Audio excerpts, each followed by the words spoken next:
I was asked to come into this for a lot of reasons, and I'm glad I'm here. But what has concerned me is I've never seen anything like what's been going on with a lot of the defamation and slander and a lot of the assumptions and speculation and conjecture that's been made for quite some time. And so respectfully, I want to address that. And it didn't honestly make sense to me until I started doing a little digging, because I'm also a journalist myself. And I did show up. How many people were at that last event that David Troy came to? Okay. So I did a little digging into David Troy. I'm not even going to talk about Matthew Williams. I have one piece at the end of what I'm going to say. But I want to talk about David Troy. And I just want you guys to understand, because now it makes a lot more sense to me why this has been happening. Because it didn't make sense why somebody like Matthew Williams, and I don't know the guy, don't have a problem with him other than the fact that he's running around defaming and slandering us and lying about us. But I noticed when I saw David Troy, I could just, right away I knew of the ilk that he was from. And he came out of the DC swamp, Baltimore area, drove all the way up here, which I thought was curious, to come to a small town in a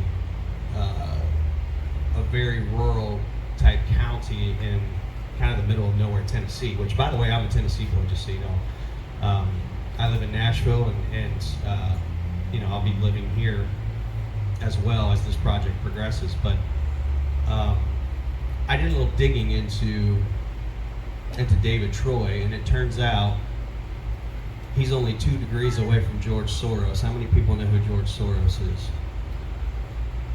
And then when I saw that, I'm like, oh, man, well, that makes sense. Give me a minute. I got a lot of stuff, and I could go through a lot of stuff, but out of respect of everybody's time, I want to try to keep it as short as possible. I'm not going to go through that, but I had to pull that, but that's the Tennessee Constitution. Where do I want to start with this?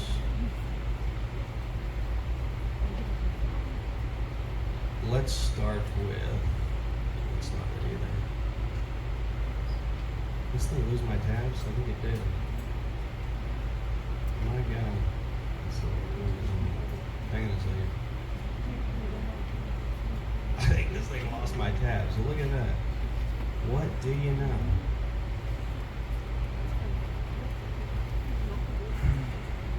I think it did. This is crazy. Give me a second. Let's see if we can recover it.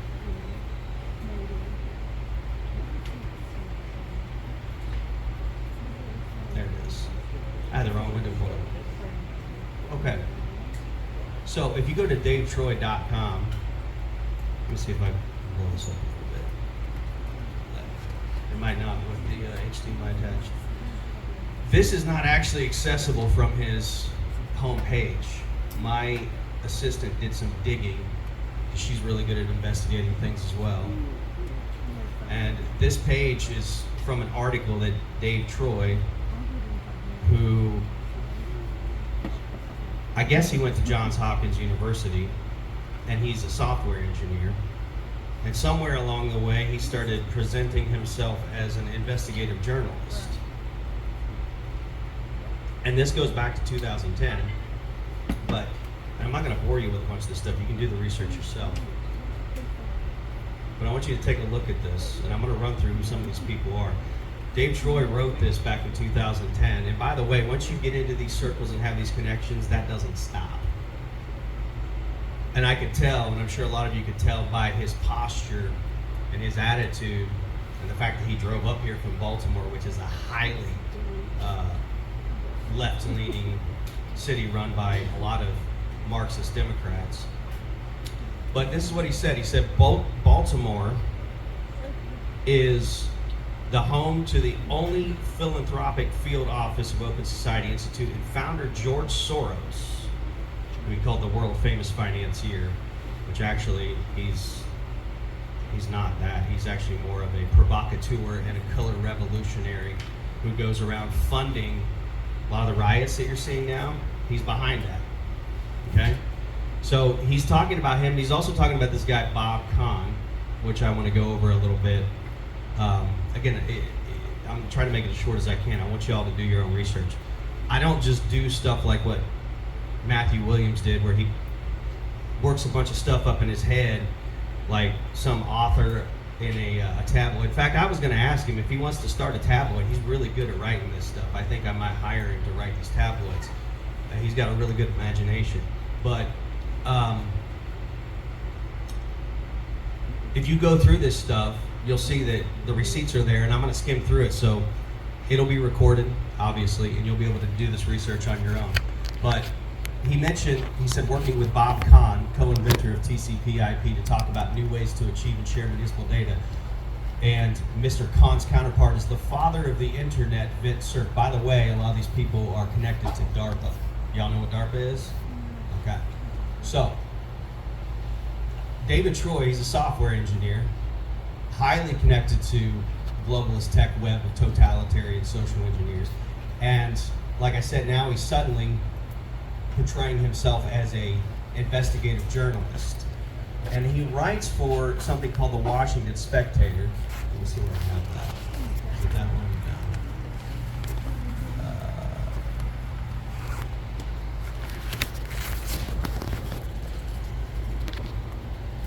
That's about right.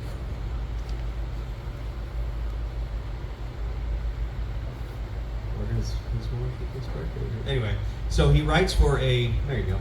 So he writes for a magazine called, or an article or whatever called the Washington Spectator, and it's an extremist left-wing socialist propaganda mouthpiece for globalist oligarchs who hate the U.S. Constitution and our natural God-given unalienable rights. Now, he was involved in this promotion, involved with that article I just showed you.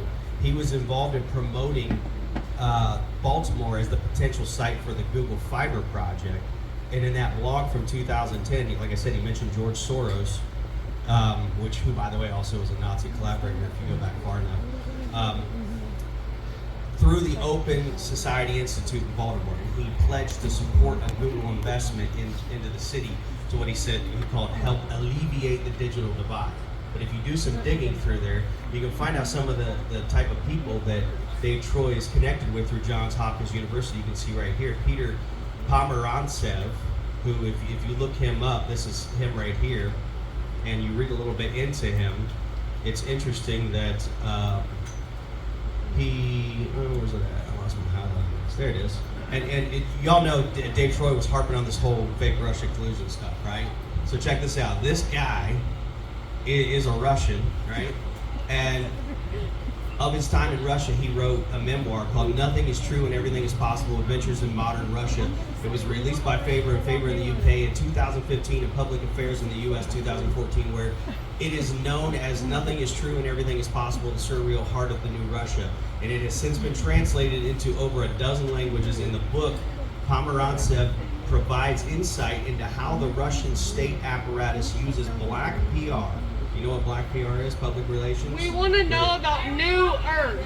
We don't want any of this. We want to know about New Earth. Well, I just want you. I want you to see what's going on here. If you want to, if that's what, I'll skip over. No, we don't want any mudslinging. We just want to know about New Earth. Just talk about New Earth. Okay. If you want to just talk about New Earth, yeah. I think we should just turn it. That's what we're here for. Okay. Yes.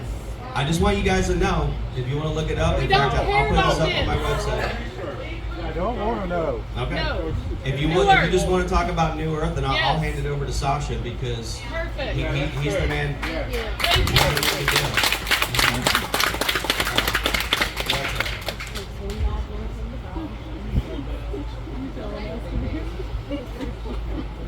I understand there will be some things that will annoy people, and ultimately at the end of the day, there's some things a lot of people in this room may not care about. At the end of the day, please be respectful to the speakers. We were going to give him a 15-minute slot. He didn't even get through. It's not that long. We will have an open Q&A. You will be able to say whatever you want to say. That's not a presentation. Yeah, that's not. That's mudslinging. We just asked, we covered this at the That's beginning. propaganda, man. That's all propaganda.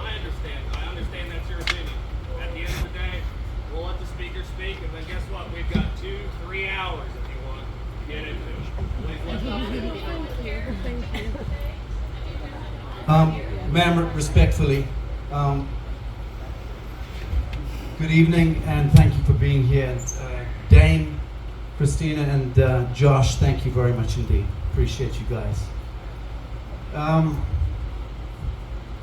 I'll try and be as succinct as possible and get my piece done within 10 minutes.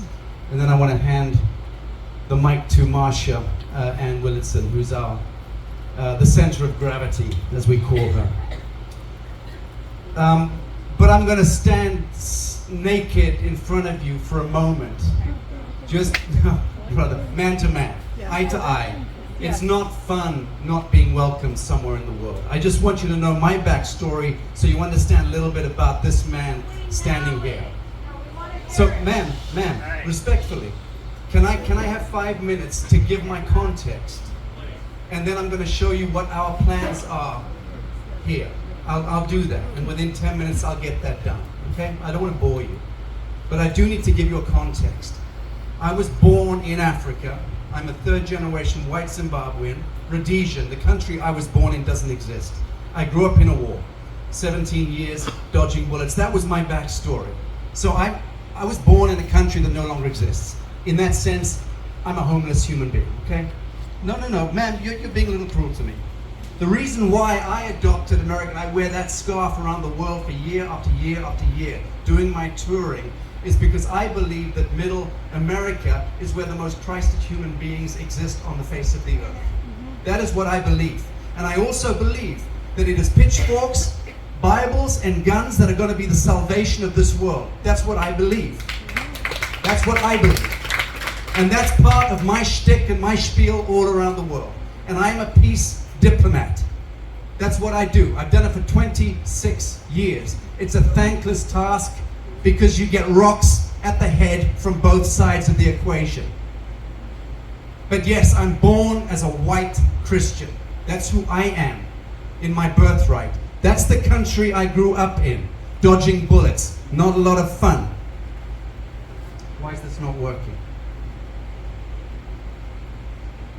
I was a rock musician from the age of 18, 19 onwards for a number of years in the United Kingdom, where I was technically a refugee, stateless, without a passport, given a right to remain indefinitely. That was it. Again, not a lot of fun when you're kicked out of your home. You have no home. Family, friends, dead, gone.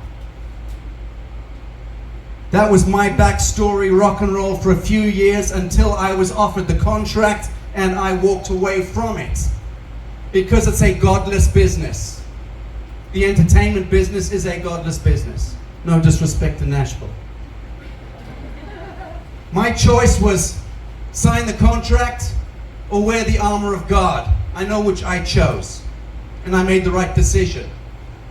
Since that time, 1999, I've traveled the world non-stop as a peace diplomat. I set up my peace foundation. I'm a war child. I want to know what war is. Who starts these things? Why are they started?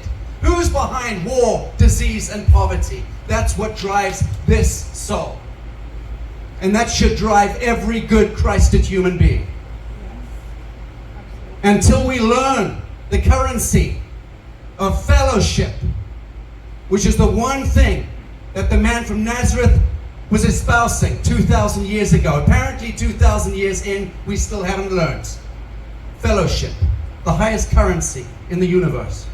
I've done this, gone to the deserts. I found it in 2015. Next to me, the Chief Justice, and then His Grace, the Bishop of Jerusalem, who also is leading prayer for us in a few days' time by satellite whilst he's being shelled at in Nazareth right now. A good man in his mid-80s, a beloved friend of mine, somebody who's done mission work with me for 15 plus years. Good humans. That's me addressing the Lithuanian parliament, warning them about the impending globalist threat and how it was going to destroy their country, which it practically did. That's me with former CIA honcho Robert David Steele and Steven Seagal discussing these issues of human trafficking. Seagal's a very dear friend. and a very brave man. Robert David Steele is no longer with us. That's the United Kingdom. I put on these kind of summits in broad daylight, speaking truth to power in broad daylight. I don't do it from behind a bush. You stake your claim, you say who you are, you stand under central sun, you cast no shadow, you speak the truth, pure truth, and right action. That's the path of least resistance to the highest outcome. And that's all any of us want. That was Westminster, London, after I'd received more death threats than you've had hot breakfasts. Balaclava goons sent to do me in, constantly. Threats from the police, threats from investigators, threats from the public, threats from the investigative journalists. Everywhere I turn, there's a gun pointed at me, a rock aimed at the back of my head. It doesn't matter. None of that defines my journey in this world. None of it. I put that on the Westminster seatings of the International Tribunal to tear the mask off the devil for child trafficking. The unbelievable abuses against children and veterans as well. Do you know how many military vets are used in these covert programs? That's trafficking. Human beings are trafficked all over the world. Very powerful people attend the International Tribunal for Natural Justice. Secretaries of State, Nobel laureate nominees, bishops, heads of intelligence, powerful people over the years have come into our court and given expert testimony to do what? To stop human trafficking and pedophilia, weaponization of the biosphere, and don't even start me on the COVID thing. That's the work I do. I'm not running a sex cult.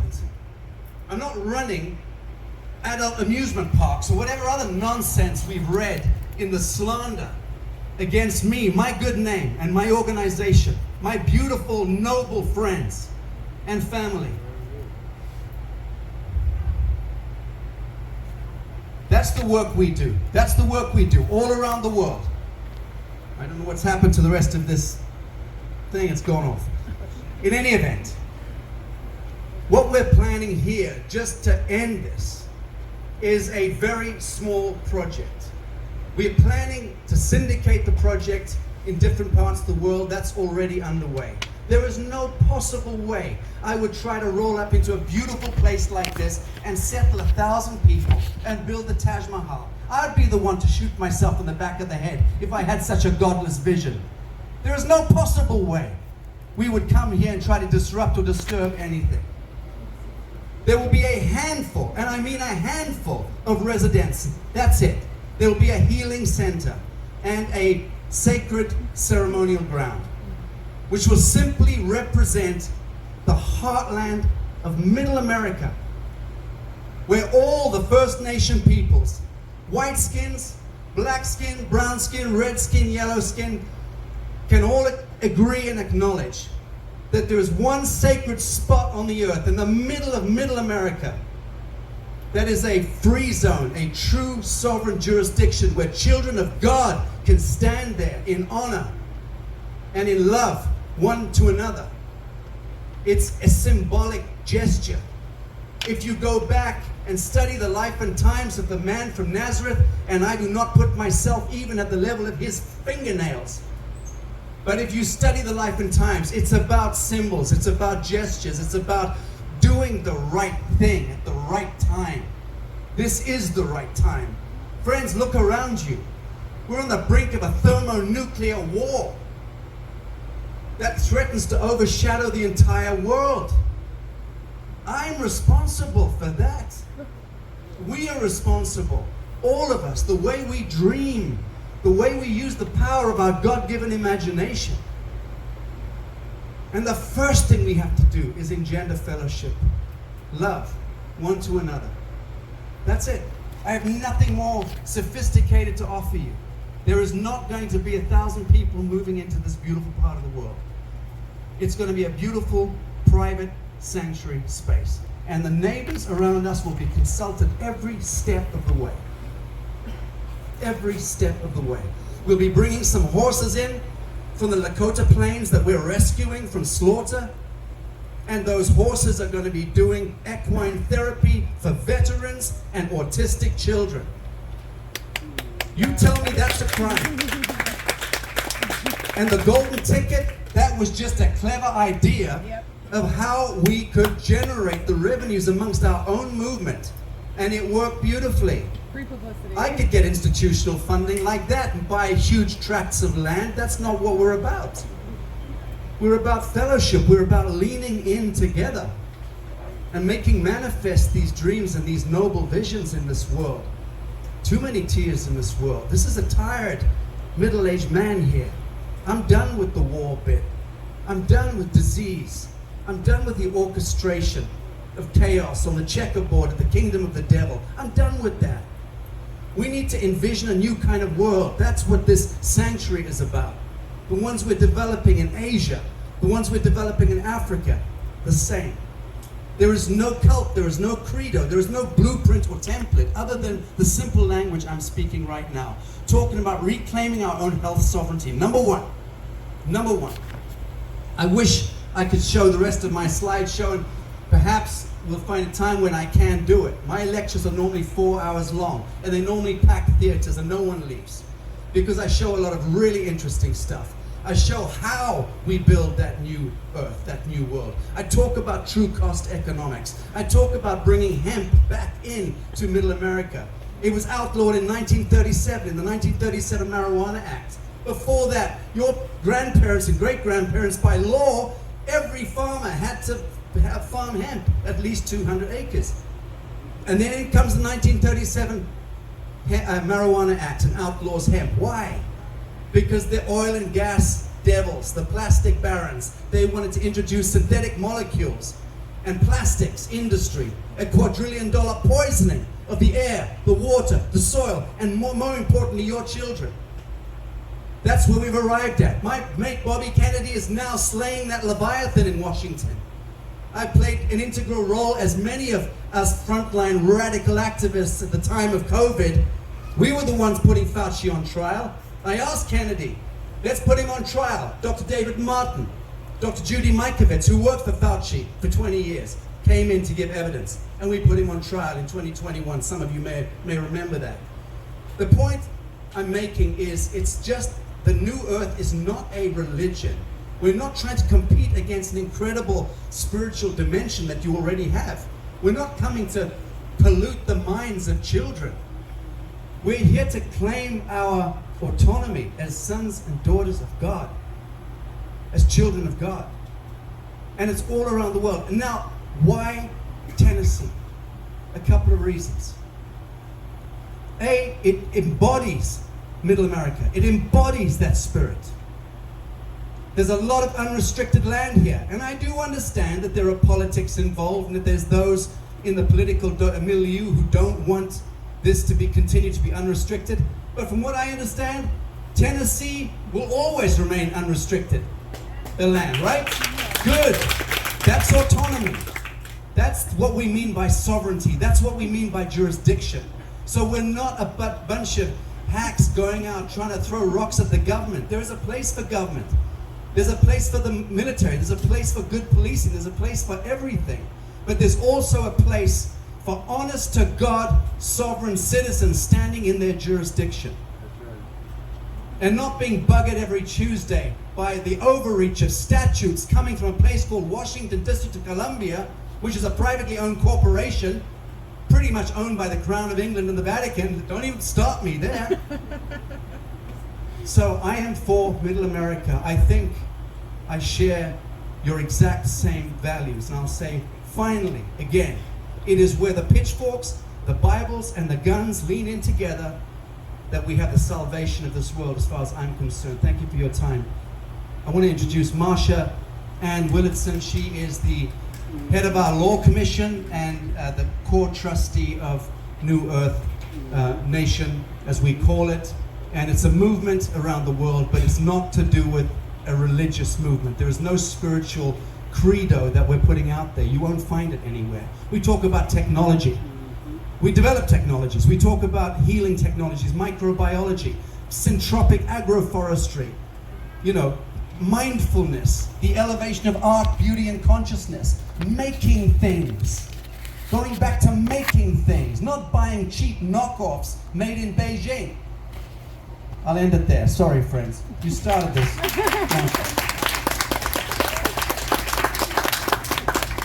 thank you very much. It's so good to meet you. I'm not all this techie and fine as I have been working with people all over the planet in the area of estate planning, private trust, and standing up as a private citizen, as a private person, from the abuse, from the overreach of governmental agencies, and so for me, trustee is not just a name. It's not just a title. It really is what's called a fiduciary, a relationship, a responsibility. And in fact, we're all trustees at some level. And everything that I've seen in life in the last 35 years, I see as a level of trust. And first, and looking at, 35 years living into the idea of trust, I have to look in the mirror and say, do I really trust myself to be that divine expression that I want to see out in life? Am I really bringing and emanating that trust and that trusteeship? We have in our government, we have levels of trust. Thomas Jefferson said in one of his letters, a sovereign superintends all of his own affairs and only delegates those things to which he cannot attend. And so what we see in this, in the resolutions, I really appreciate that you're looking at the resolutions, because those resolutions are the confinement, like the Constitution. It's the limited delegation of authority.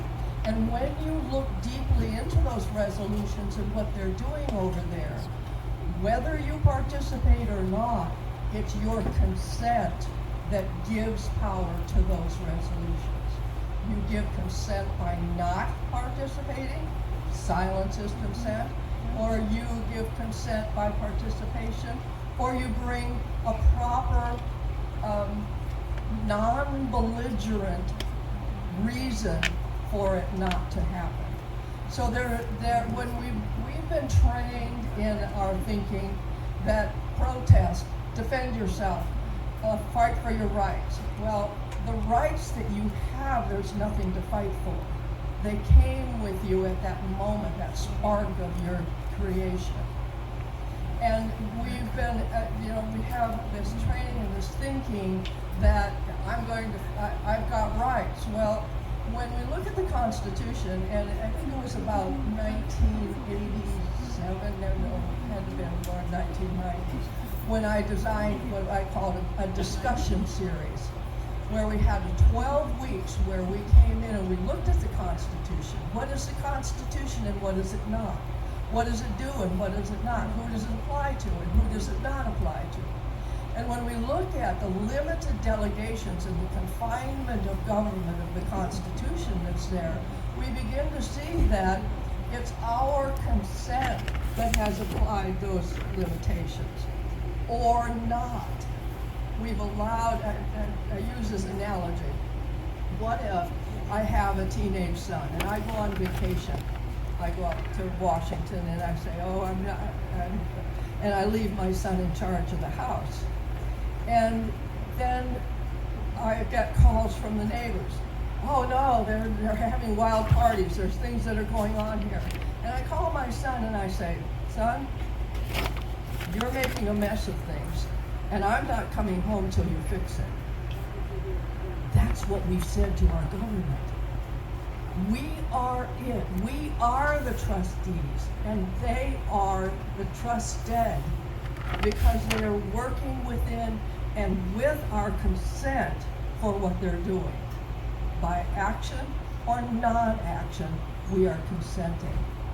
So we have, and what we're here for, I'm interested in, as a trustee, number one, being trustworthy, being able to be trusting you to know yourself and trust yourself. and trusting us to come together in the relationship that really is that fellowship that Sacha is pointing toward. We're here to see and to work with and to enhance and love this community in a way that brings that fellowship more to action than we've ever seen in life before. That's why it's a new earth. That's why we have this opportunity right now, like no other. While we see some of the defects in government that have never been so visible to us before, we see that and we begin to see where are my feet going that are going to make the difference in that, to have that vision, to have that Christ itself be expressed in ourselves and with our community like we've never ever, beyond our wildest dreams. What can we do for one another? What can we do for you that can bring and enhance you in a way that, right, we can't imagine it until we have that relationship with you that allows us to be that mirror, to be that manifestation that brings together.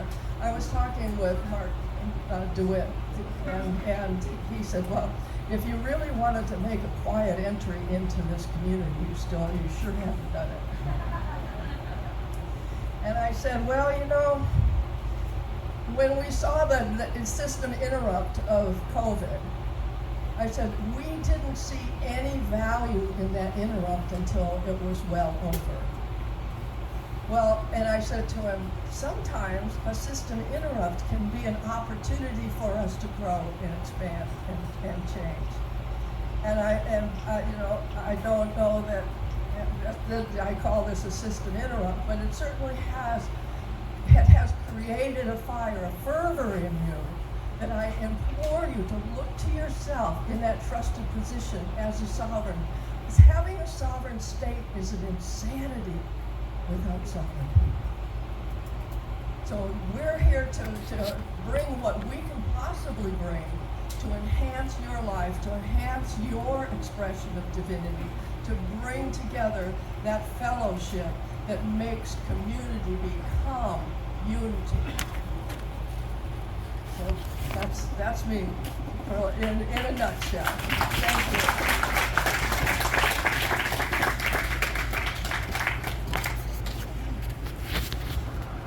All right, one more thing I want to say, and just to make it short, if you guys want to go do your own research on that, with David Troy, he writes for the chief editor of the Washington Spectator, who was a political advisor to George Soros.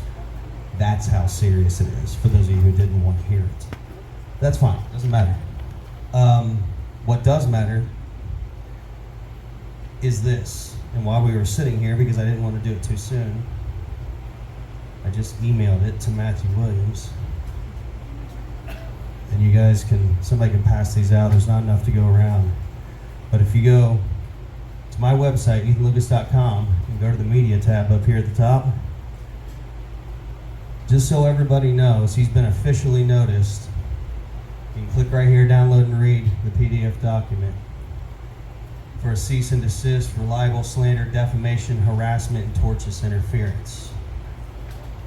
And I expect every one of you to do the same thing when somebody goes around like Matthew Williams, spreading lies, disinformation, being disrespectful, not walking in honor, making things up and presenting them as facts, being a rabble-rouser. That's why I put that scripture up on the screen when we first started. Because that's what we do. We walk as Christ did. We do as he commanded us. And that's not godly behavior. Because if he would have done his due diligence, he would have thought twice about that. We do destroy arguments and every lofty opinion raised against the knowledge of God and take every thought captive to obey Christ. So if you want to see it, if you want to read it, this is his official public notice to cease and desist all libel, slander, defamation, harassment, and tortious interference. His behavior is very inflaming in the community. It's caused you guys a lot of grief. It's wasted a lot of people's time. I'm not getting paid a dime for this. I volunteer every bit of my time. So, Matthew Williams, if you're here, You've been officially noticed. Govern yourself accordingly.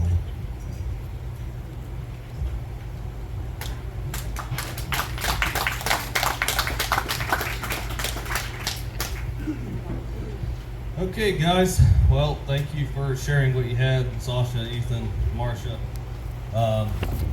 2 comments, and we'll open up. Please remain respectful and use some decorum during the Q&A. I know there's a lot of opinions. We are not here on either side. We are facilitating a conversation between the community and this group. Okay?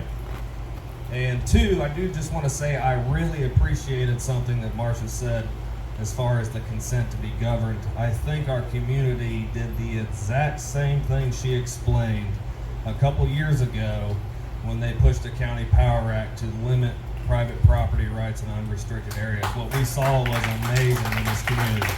People came together and said our land will remain free. We are the last stronghold of that in the entire region. That's beautiful. That's what makes us special. We should identify with that. Okay, so I see a gentleman raising his hand. How you doing? Or you want? Okay, we're gonna start the Q&A. So that's how we'll do it. I see we have 2 people who have raised their hand. Ladies first. Is that all right with you, sir? You. Thank you. Testing. Okay, here you go, man. We can hear you. Hi. So I just have a comment. Do you hear me? Yes. Lift it up a little I higher. have a comment and something I don't forget that Sacha has said repeatedly, that I love the people of the Middle America, which you are the people of Middle America. And he always tells us that I don't like the intellectual liberal. I'm sorry. So now I just want to say something. Okay. Yes. So Sacha always has said to the viewers that I love the people. Lift it up a little higher.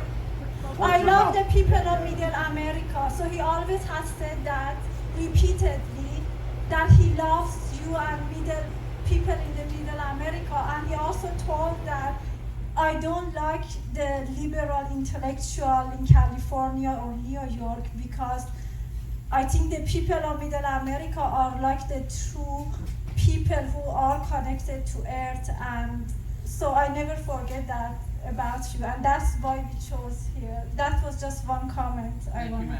Thank you for the kindness. Thank you. So it looks like my plan backfired with moving the microphone around. If you would not mind coming up to the microphone. If you don't want to do that, that's fine. We'll see if I can reach it to you. If I can't, maybe we'll just have to speak up. Sorry, guys.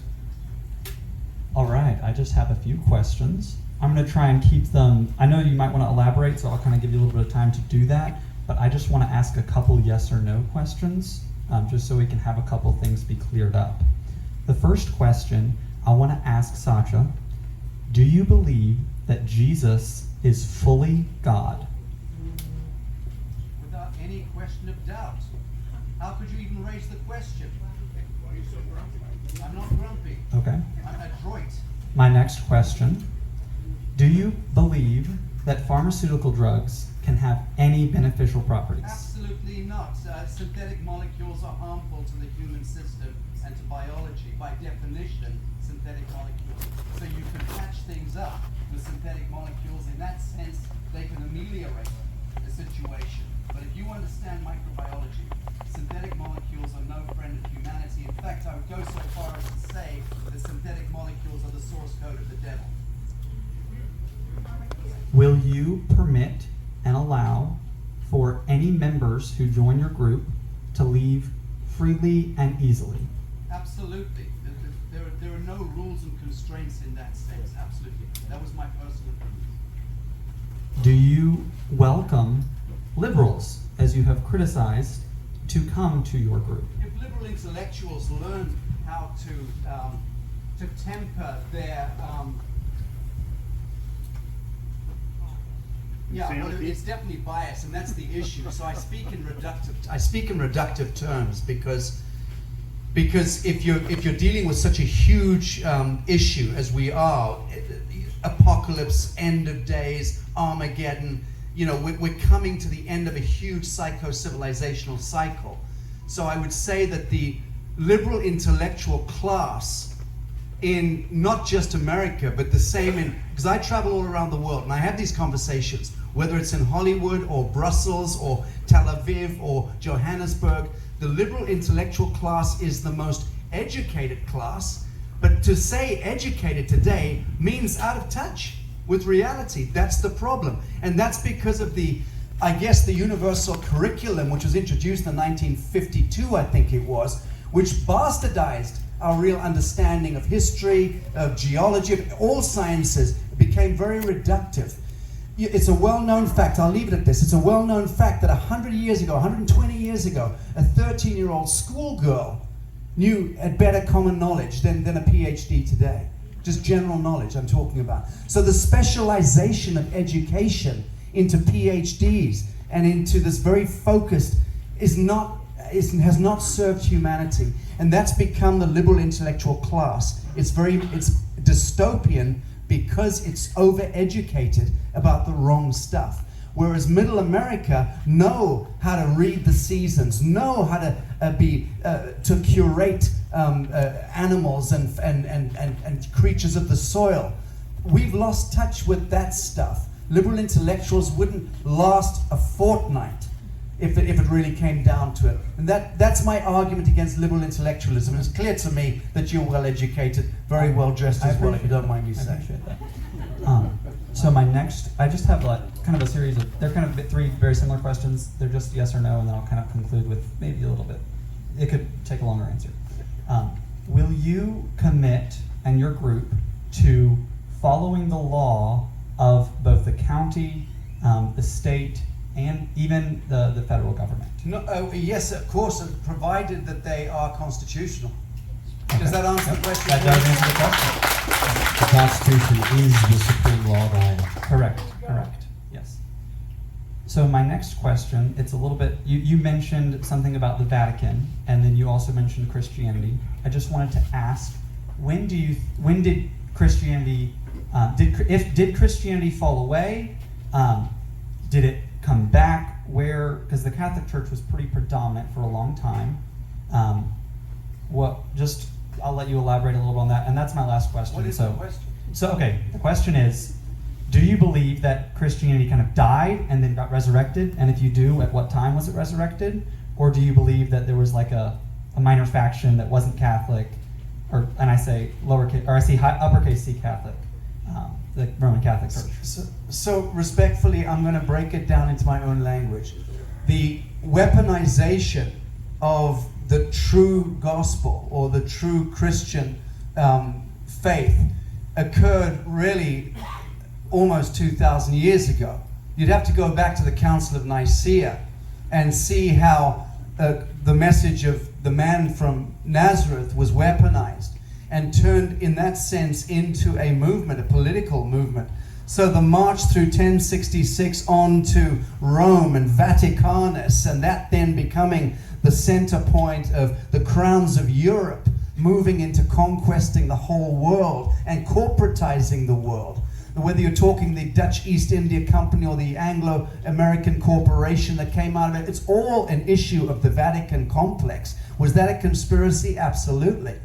Absolutely it was. So now all your babies are securitized at birth with a birth certification registration. And so that's the point, is the bonded slavery has continued. It just happened in a very sophisticated way. And that's the issue of the false light aspect of the Whore of Babylon element of the church, of the religious church. But the true faith is unshakable. The true Christian is unshakable wherever they are in the world. Sorry, I know I said that was my last question. So you believe that there was a remnant, so it was just like that some people had faith and like some people in the Roman Catholic Church didn't have faith, but there were just some people that... This is the Bible scholar, and here's another one. So I'm actually out of my depth when you start asking me these kind of questions. I'll always turn it back into my radical frontline humanitarianism. So respectfully, I'll pass the mic. Did you want to say something?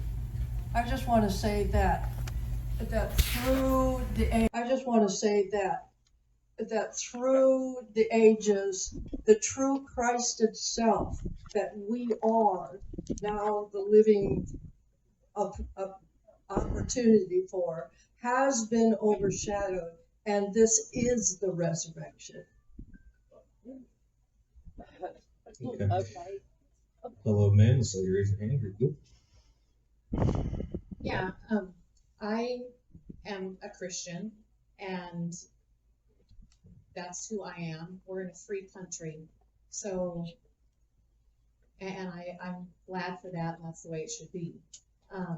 So, from my perspective, the questions about your faith are irrelevant. My concern is what you're going to do with the land. And I didn't go listen to other people, and I think a lot of these people didn't either. That's why that, to be honest, just seemed like a waste of time. I'm not a George Soros fan, so you don't have to convince me of that. You know, I don't think you had to convince anybody of that.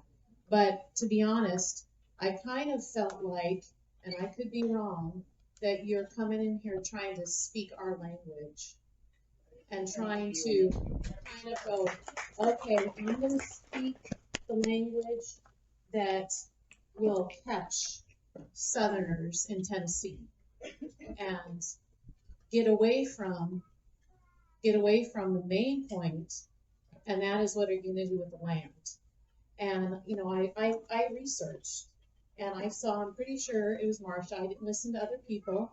I saw something on the news. My son lives on Stanley Valley.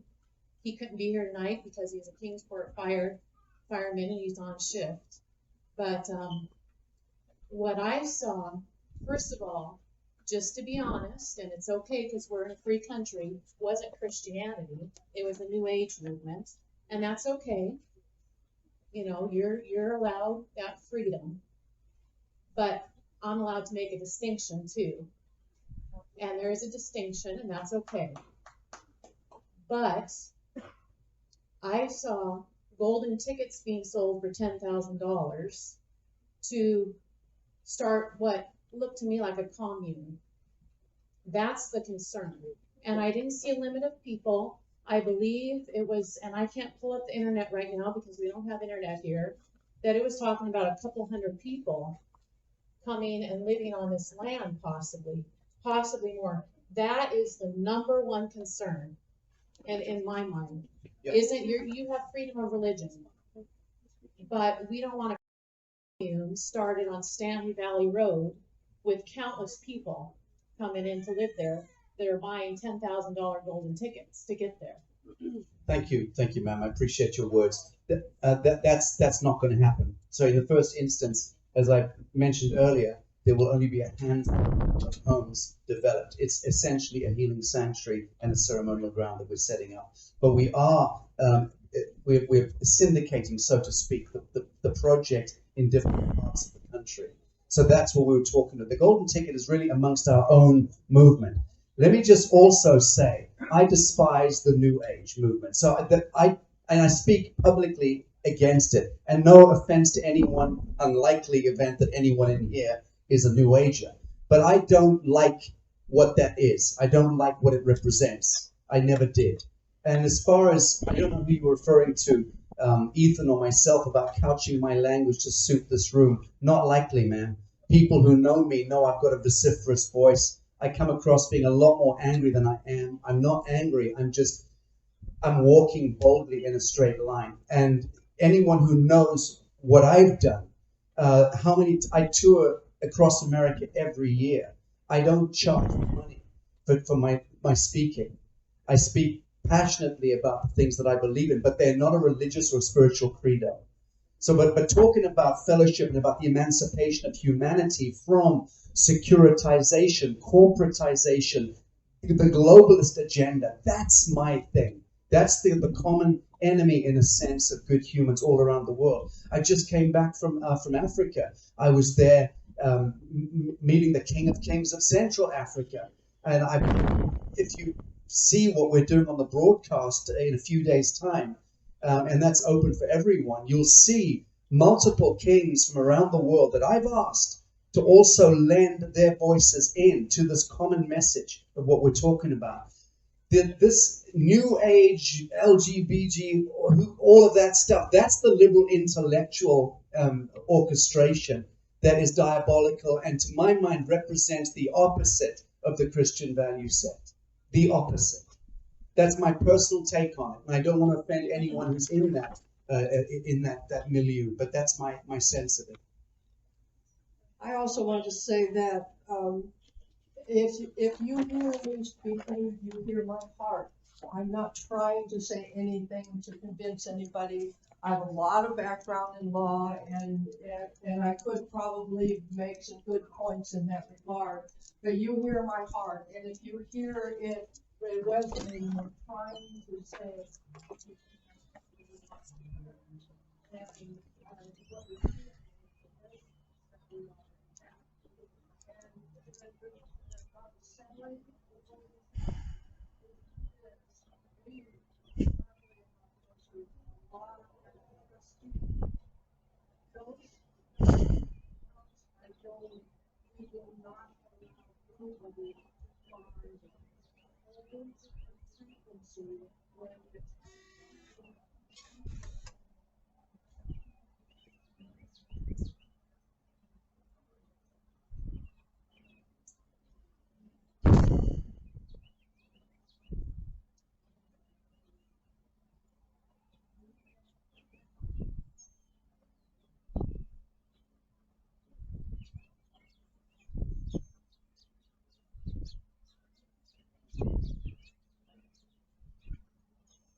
Lions, friends, bold as lions, okay?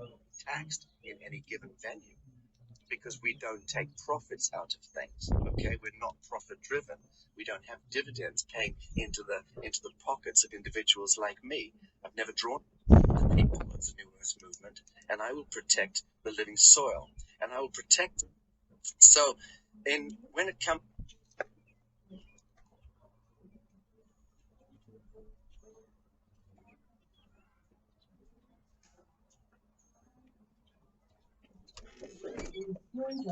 That's one of the benefits. It's a 10-week conversation where we begin to look deeply at that. We have the Lazarus Initiative. The people who are coming in. There is a possibility of experiencing these places in Mexico, in Tennessee, in Africa, in Indonesia, where these types of heartfelt donations and contributions of ourselves, rising of the new earth. Okay, and the rising of our own divinity, that's a whole different subject, but that's what would be totally separate from traditional Christianity.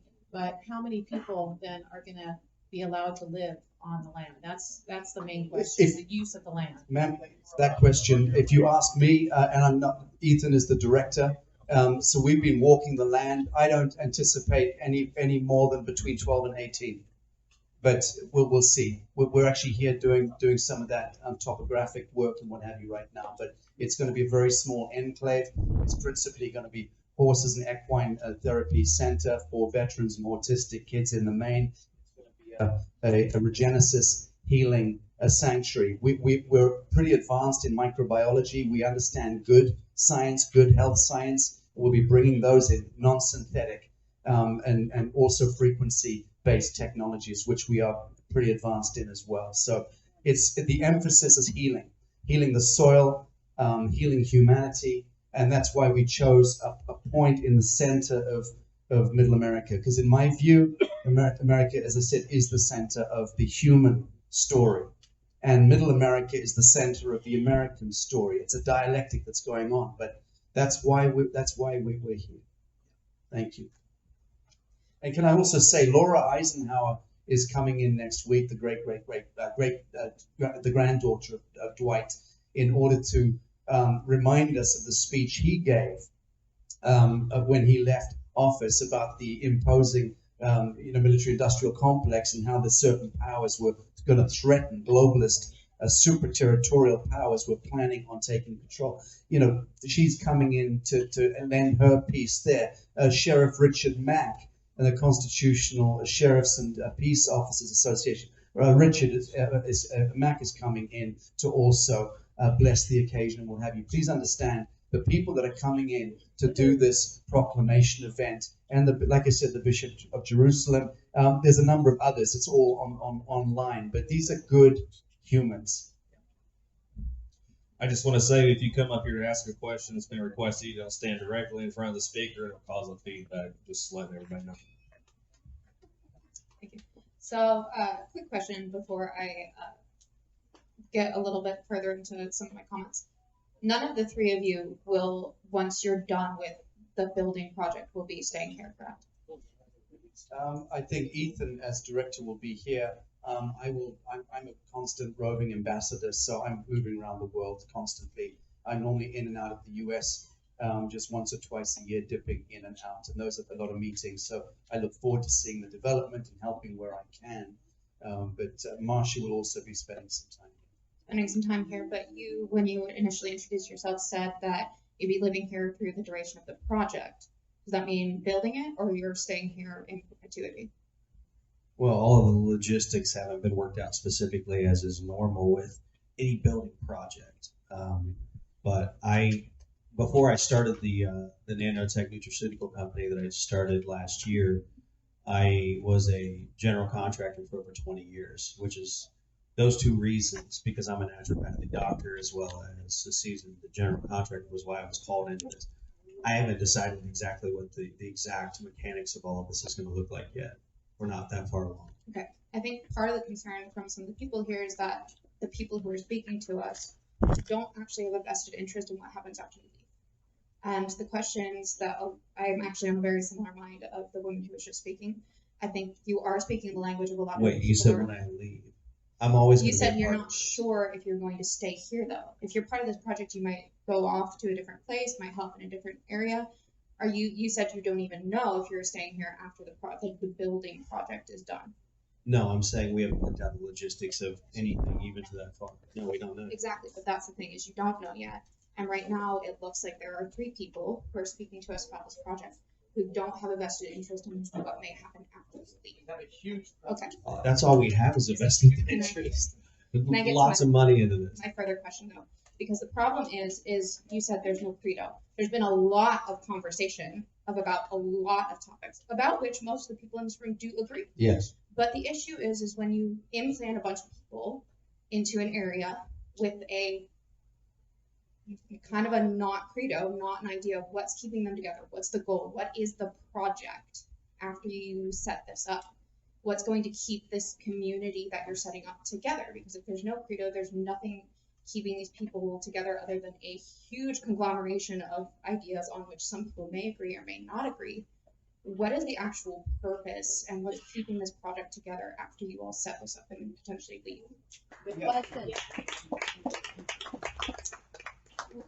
Community. This isn't an isolated event. This is if somebody brought 10 children and moved into a house into your community, they're not bringing an isolated family.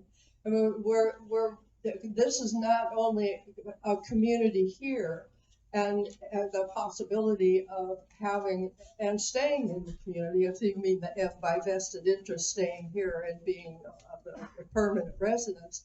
What I've seen is that I find very few things in life that are really permanent. And number 2 is that the community is what is the cohesiveness. That this isn't just an isolated community. We intend to be part of the community. We intend to contribute to the community. And not only that, this is the emerging of a greater global community, not like a world order, but as a fellowship of the true nature of community. So what will the people who will be living here actually be doing on a day-to-day basis? They'll be living. They'll be living just like you do. I don't know that that clearly answers the question. I think that's what a lot of people are curious about, and I feel like a lot of people don't feel like it has been answered. Excuse me if I'm wrong about this, but it seems like you may be insinuating that we're up to something sinister and hidden, Yeah, I think that's what which concern of a is lot of people. absolutely absurd. You don't get that. Yeah, that's why I'm confused about this. People want to come and live in a healing sanctuary, and that's what we're building a foundation of health, wealth, love, and happiness. And like Marcia said, community. People just want to live regular lives. They don't want to live under the auspices of technocratic and corporate governance like we've seen for the last God knows how long. These are just God-loving, friendly, peaceful people who want to live their lives in peace like you do. And they're going to live like everybody else does. I don't understand why you think there's a hidden agenda. It's pretty simple. I think my time's about up. So. Well, and I invite you to really, because what I understand of Christian principles is that that we don't presuppose an injury, and that you really look to see what is driving your distrust. Good questions. Thank you. First thing, I got on Wikipedia and I learned all I needed to know about you, what you're about. I've watched all your videos. You're not a godful man. You've not spoken Jesus Christ not the first time today. That's right. You have done the man of Nazareth. Yes. Okay. That's the first lie. The second lie is talking about the property under an umbrella company. Okay. I want to ask you one question. Have you talked to anybody on that road? Anybody on that road? Yes. Who? We talked to all the neighbors, right? Connie. We've spoken to Goofy and Connie and three of our immediate neighbors. Who? This gentleman here. Wayne. Yeah. Right. I live on that road and I don't know you guys. I live there. Are you in the house across the road? I live on. I hope we can assist to build your community. Okay. Or on the house right. Speaking of community. No disrespect, but it sounds like you haven't talked to your neighbors either. I have. I'm on the road. All those neighbors are kin to me. They are all family. Every one of them are family. You have not talked to anybody there. Nobody. Not me. Actually, we just. Not nobody. Listen. You talking about Jenny Williams? I've watched the same videos these other ladies have watched. I don't believe a word you all are saying. Not one word. I live there. I don't believe it. Okay. Fair enough. No, it's fair enough. It's absolutely fair enough. Thank you for don't- your don't comments, believe ma'am. that's fair. Yep, we have another question. Right to reply. Yes, go ahead. If you did, and you never would in a million years, attend any of my public talks, you would know that I speak about Jesus in every single speech that I give. So respectfully, ma'am, and also if you're looking to Wikipedia for information, good luck. I am a target because I'm a political activist. Yeah. I've never been to New Zealand. What are you talking about? Right, that's serious. That's a serious thing, and that is slander. That's prosecutable. So you're saying I was cast out of New Zealand because I've never been to New Zealand, ma'am. Never. I don't know how to answer that. I don't know how to answer that, but I would urge serious caution because you will be served by my attorneys if that goes into the public domain. I've never been to New Zealand. I look forward to going, but I've never been. Thank you. So I just wanted to say one thing. We do recognize that New Earth is a group coming to a large tract of land, right? If we're talking about, have you come here and talked to all of your neighbors before you have purchased your land? I did not. When I bought my house here years ago, I did not first interview all of my neighbors or ask them, can I buy this land? Do we have the same religion?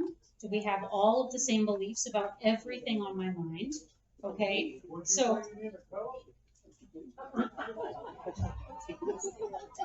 So I would like us to keep in mind, if you're asking a question of this group that you could not answer in good faith yourself, then please consider that, okay? Because not all of us, when we purchase property, anywhere we go, interview all of our neighbors first, right? Okay, we have another question. Yep, go ahead. And 5 minutes. Okay, I am Regina Cody. I am fairly new to Tennessee. I actually did interview some of my neighbors, and I actually did Google and find out what this community believes in a whole, and I searched for a community church because that was foundational to me. That was important to me. Just like your organization is important to me, because I moved here to get away from what your organization stands for. And the reason why there are so many different questions and uncertainties is because of all the multiple conflicting public statements about what the intended use of the land has been. On September 10th, 2024, your Golden Ticket video outlined large-scale plans, including an eco-industrial park, restaurants, healthcare facilities, and residential micronation with 2,000 to 3,000 members. And I understand that things change and things happen, but that's the problem, is they have changed. So our question is, in light of these varying descriptions, please clarify what are the current, what you have, current and final intended uses for the Tennessee properties, and will they change again? What is the anticipated population size of the scope of the facilities? Because in our understanding, your goal is to buy another 60 acres or so. That was a talk in one of your videos. And if so, what are you going to do in the expanse of that? Do you want to answer one of those before I move on? Yeah, sure. The eco-industrial park was never going to be built in Tennessee. That's something which we're actually building in Africa with our industrial partners there. The idea was then to create lines of hemp products to get, whether it's toothbrushes or ladders or wheelbarrows. These things can now be manufactured using basic technologies like extrusion technology or even 3D printing technology, and using software like AutoCAD. So that the idea being that we can create a small hub, half the size of this barn, could actually be making 50% of the products that we use and that we normally buy cheap knockoffs from China in Walmart, but we could be making them, provided we have local hemp farmers and we've got the hemp fibers and the powders. We can actually manufacture many products. That's called true cost economics. And the idea is that these satellites eventually will be sharing that knowledge and sharing those product ranges. That's the idea. And in one of your videos, you stated that if the decisions are to be made as the community sees fit, please explain how the community's input will be gathered, who qualifies as a decision-making member, and what legal or internal governance process will be used to finalize those decisions. It's all based on trust. It's set up in trust, and there's a whole level of community trust among the community, and hopefully extending into the greater community. Thank you very much for answering that, because my next question, if you don't mind, I want to ask you personally. A recent article published by the Tennessee Conservation includes allegations that you, Marcia Willardson, defrauded an individual of property. Additionally, the IRS has reportedly stated that Ms. Willardson has a history of involvement in sham trusts used by taxpayers to shift income and avoid tax. Are these allegations accurate? What legal assurances or protections are in place for individuals investing in or purchasing in interests related to the New Earth Tennessee properties? And specifically, what rights do investors hold in relation to the property, and what recourse or return options are guaranteed in the event of default, non-performance, or misrepresentation? Well, I have no idea what specifically you're talking about, so I can't address any specific allegations. I have been working with people in trust for 35 years, and I am not aware of what you're referring to. Okay, well, you can find that information on the Tennessee Conservative on the latest newsletter, and it does go into great detail on who was actually defrauded. It was a Russian pastor, and he signed over his trust to you. And I whenever have- he went to go I have refinance, he found out he no I have longer. no relationship with a Russian pastor. Please do your investigation, do your own, and all that. Thank you. Can I ask you a question? You said you moved to get away from what we stand for. What we stand for is health, wealth, love, and happiness. So you moved to get away from health, wealth, love, and happiness? That is not exactly what you stand for. What you stand for No, that's is, your opinion of what we stand for. well, I know what I based stand for. off of your own, out of your own mouth and out of your own words. And I have Your watched, opinion of my own words. I know what I stand for. You're not living inside my head. you have And you said that can't it speak is for- your job to bring the new earth to us. When did Whenever- I say that? Where are your At the receipts? You community- sound like at the Matthew community, Williams. At the community meeting, we had a one-on-one. We had a one-on-one conversation. I said what Jesus said, which is our job to usher in the kingdom of heaven on earth. That's in the Bible. If you don't like that, you're going to have to rip that page out of your Bible. That is not what you said. That's exactly what I That's not said. He said it is our job to bring the new earth. Well, as soon And as then you can whenever bring you had receipts and encounter- recordings of what I said, Okay. fine. But until then, this And then is- also the Kundalini spirit. They believe in the Kundalini spirit. We should tap into that. And whenever I asked him what spirit does he I believe personally into, don't. I don't teach that. And I- all of my stuff is on EthanLucas.com. You can go look at it. It's completely transparent. In fact, do I go and look at it, and then Yes. and then back it up with the Bible, and also look at what Sacha and his team actually believes. Yeah. It appears we have started a line for questions. Okay, wonderful. So if you're interested, or if you just want to stay sitting for a little bit and then come up here. Ma'am?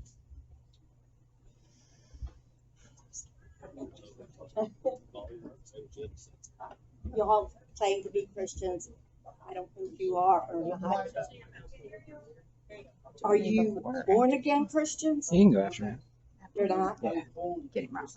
Oh yeah. Oh, okay. And you said you're going to carry Bibles and pitchforks. No, I didn't say that, man. I said it is my contention that where we find people with Bibles, pitchforks, and guns, we have the salvation of humanity, and the globalist agenda will not win over that. That was me trying to make a symbolic statement about the importance of Bibles, guns, and pitchforks. People of the living soil. So do you read your Bible daily? No, ma'am. And what Bible do you believe in? King I don't James? believe in any Bible. I believe in the living testament, the living gospel, man. So you don't believe in? You believe you were born a Christian? And No, I was born into the Christian faith, man. And I move amongst Christians. And I have bishops of Jerusalem and other clerics attending the events that we do in good faith. But I've also been around the world as a peace diplomat, and I've met with the grand muftis and the Buddhist monks, and because these different religious divides have what have been used to set us apart from one another. And so that's part of my work in peace diplomacy is to understand interfaith and intercultural fellowship. And that's in a sense, that's where I've had to position myself. So what you don't have a Bible, or what do you read? I don't read, ma'am. I'm writing most of the time. I'm public speaking. I'm constantly moving, traveling, and touring, and I'm constantly broadcasting as well. So when someone makes a facile statement that they've seen all my videos, respectfully, that is a crock of proverbial BS, because I've made thousands upon thousands of videos. I'm one of the most outspoken, in that sense, activists in the world. And my broadcasting is relentless. So it's impossible for somebody to be able to triangulate me from watching 2 or 3 videos out there, because you can cherry pick almost anything I say and take it completely out of context. And that's why I said earlier, I'll stand naked here. I'm not scripted. You know, I want to speak openly and freely. But if you're wanting to put me into whatever box it is that makes you feel comfortable, you're not likely to be satisfied with my answer. Not you, but generally speaking. I just want to know what you mean when you say a Bible. What is that to you, a Bible? I don't want to get into discourses on texts, on Bibles, on scriptures. I am talking about the living gospel, ma'am, neighborliness, pure truth, and right action in the here and now. That is what I'm speaking about, and I'm practicing that. wherever I go in the world. You're wanting to bait me. You're wanting to bait me into standing here as a born-again Christian, and I can't do that for you. I've not been baptized. I'm not a born-again Christian. I was born into the Christian faith. Now, ask me a real question like, do I have a personal relationship with the Master Jesus? And my answer is unequivocally yes. Talk about the Bible. I just want you to know you talk about the Bible. Ma'am, as I said earlier, it's a symbolic thing for me to say pitchforks, Bibles, and guns. It's me acknowledging people of the faith in the good book. It's me acknowledging farmers and veterans and people in the military. I'm acknowledging that these are my brothers and sisters. That's what I'm trying to acknowledge, respectfully. Can I say something real quick? As a doctor of theology myself, and someone who constantly teaches from the Bible. In fact, I have a series that's ongoing right now, which is a precursor to my book called Saving the Bible from Religion. I can tell you there are tens of thousands of Christian denominations out there, and not a single one of them agree on every aspect of the Bible. That does not make them not a Christian. Now, if it doesn't suit your particular beliefs, that's fine. But the last time I checked, to buy a piece of property, you don't have to go through any checklist of beliefs. In fact, it's actually contrary to the Constitution of both Tennessee and the United States. I think our personal individual viewpoints, which, by the way, can change with growth and do change with time, it's completely irrelevant. Why are we even talking about this? This is the Bible Belt. That's right. That's right. And I teach from the Bible 2 to 3 times a week. It doesn't mean you and I are going to see eye to eye on the same exact Bible. By the way, there are hundreds of versions of the Bible out there. Which one do you want to talk about? My God is not God. I think the point's been made. Are we content with that? All right. Ma'am? Will you step just more forward? Yeah. I am originally from Japan. This is not a question. And Japan was a very, very closed country. Yes, they did not accept other culture. Japan kind of accepts all kinds of religions, the Buddhist, Shintoism, and Christianity is big. As a matter of fact, I went to Christian Catholic school in Japan. And and then I came here when I was 19. I'm celebrating my 50th year in the United States. Yes, I love it. I absolutely love it. And I moved to I went to Los Angeles.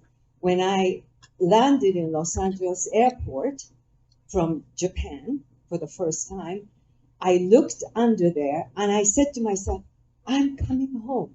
I'm coming. I've never been here before. But my heart, my soul said, I'm coming home.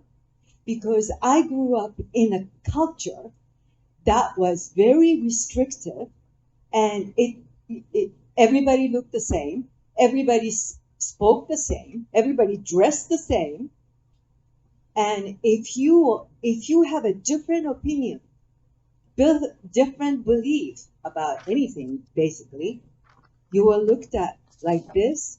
Oh, she's strange. And for foreigners who are not Japanese, we call it, Japanese people call it gaijin. Gaijin.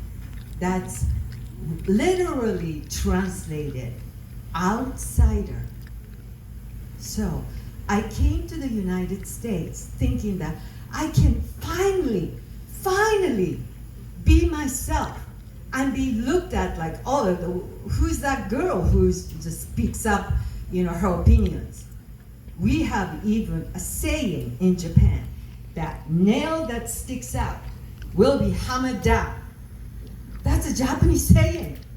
I grew up in the culture. And so I wanted to come to the United States to be totally free to be me. Who can say anything that I feel like saying? And then people don't look at me like, who's that? Like I have 3 heads. I wanted to be me. And so I loved living in the States. And I lived in Los Angeles. I was in theater business, and I moved to New York. When I was younger, I loved it. However, when this COVID thing and everything, and all this tyrannical thing happening with the government and everything, and I felt like, oh my God, you have to get jabbed in order to keep your job, or all kinds of stuff. The school principal will announce with the school sound system that you have to get jabbed. You get vaccines, bioweapon. So in that kind of culture, I felt like, oh my God, what's happening to this country? I thought this was a free country. I thought you have your own liberty to choose whatever you believe. So I moved to Tennessee, to Rogersville, and we love it. Absolutely love it. Absolutely love it. The beautiful rolling hills, beautiful cows and sheep and goats and chickens and rabbits and everything. We have a resident black snake in our home. Yes, we have all kinds of animals, and we love it. And I pray to God every day, God, please help me understand the nature. Help me understand. Help me be one with nature. And that's what I see with Tennesseans. The people who accept, or who truly believe in God and truly are one with nature. That's what I want to be. That's why I came here. But when I saw those Facebook things, about micronations. I've been researching micronations, so I know about Sacha, and I've been listening and watching Sacha's videos and stuff for the past 3-4 years. So I know that, and then I know that those things that were listed were lies. I've done more research about the Sacha's organization, more than anybody here, I'm sure, except. But I know in my heart, I know that it's all lie. Those things that were like bashing, and also I don't want that where I live, and I know that's not true. Also, another thing about religion, I come from, again, culture that, well, religiously they kind of accept, but isn't it time for us? Isn't it time for us? High time to accept people who may not have the exact same belief. Who has, in what country has same exact belief? I don't have exact same belief with my parents, my family, none of them. My friends also have different beliefs, but we accept each other. We respect each other's opinion. Isn't it time for us to get there? Thank you.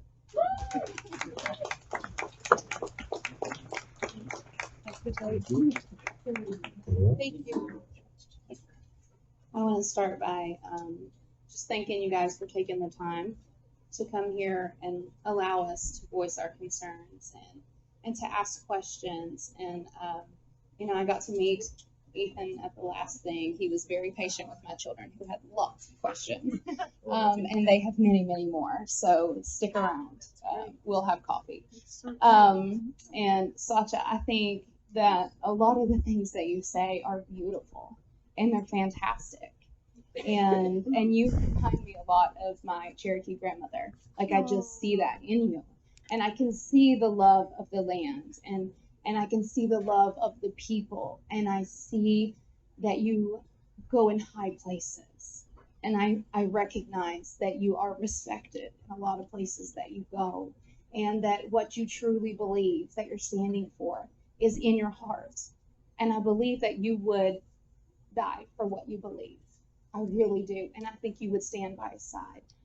I don't know about you. You might go back to singing in Nashville. I'm not sure about you yet. You haven't convinced me. You mumble a little bit through. Well, I didn't wear my flak jacket today, so that answers your question. Yeah, you're missing your headband. I'm a little concerned.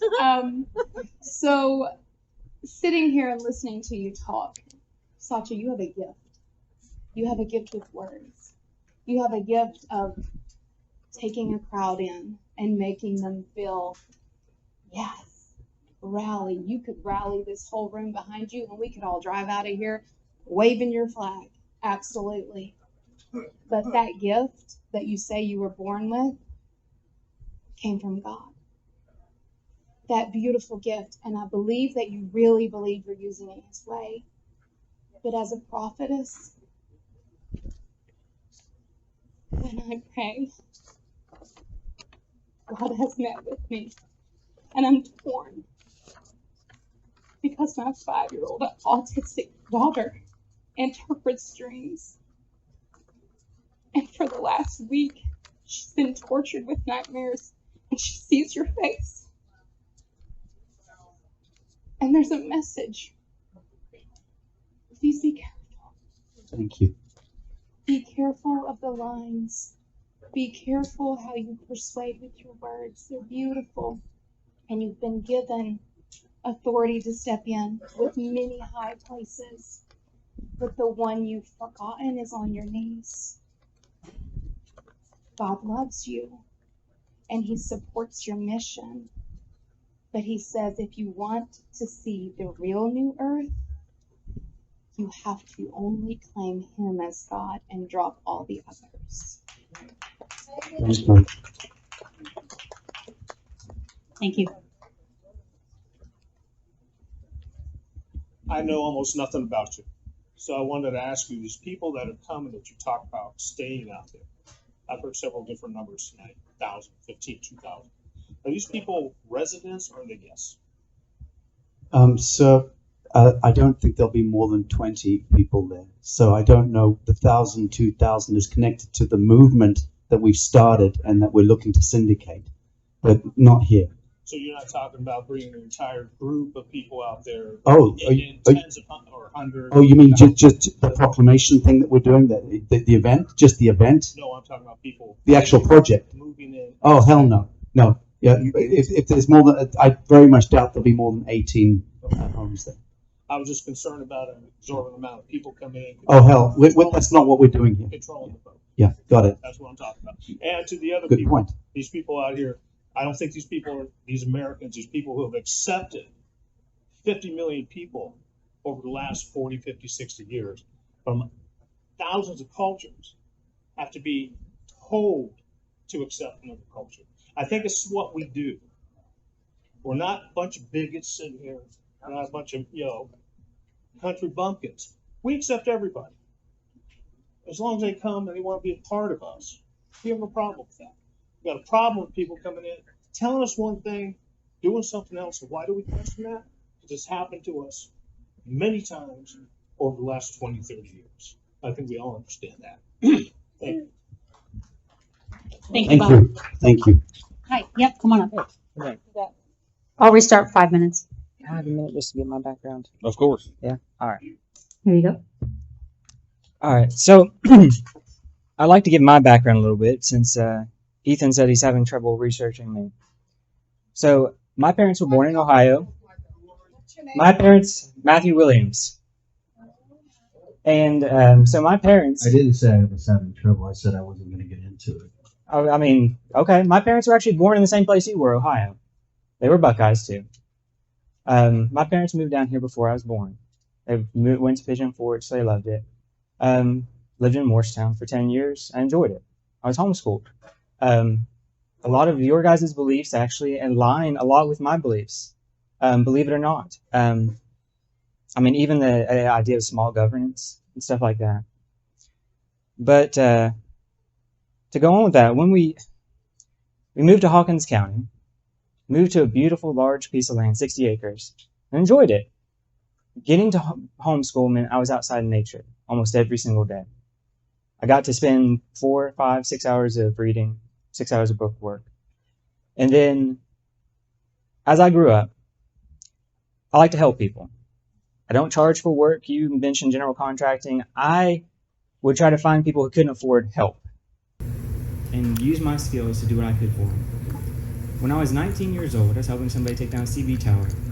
I fell 70 feet, broke my back, shattered my left foot. Ethan couldn't figure out why I have so much time to research. Usually I get about 2 hours of time during the daytime where I can stand, walk, and move around without being in anguish and pain. Then I'll sit down for a couple hours and do research. Watch videos. I can actually watch videos on times 2. Doesn't affect me. I mean, that's kind of my backstory. A few years ago, my dad... You didn't hit your head? No. Okay. No, a couple years ago, my dad actually committed suicide. He had PTSD and was in the Are U.S. you Army. up here for sympathy? No, actually, you asked for my background. I didn't. I said I wasn't going to get into it. You're the one up here doing this, just like you were up there presenting all those bullet points that were completely false and all lies. I mean... And taking things out of context. to talk?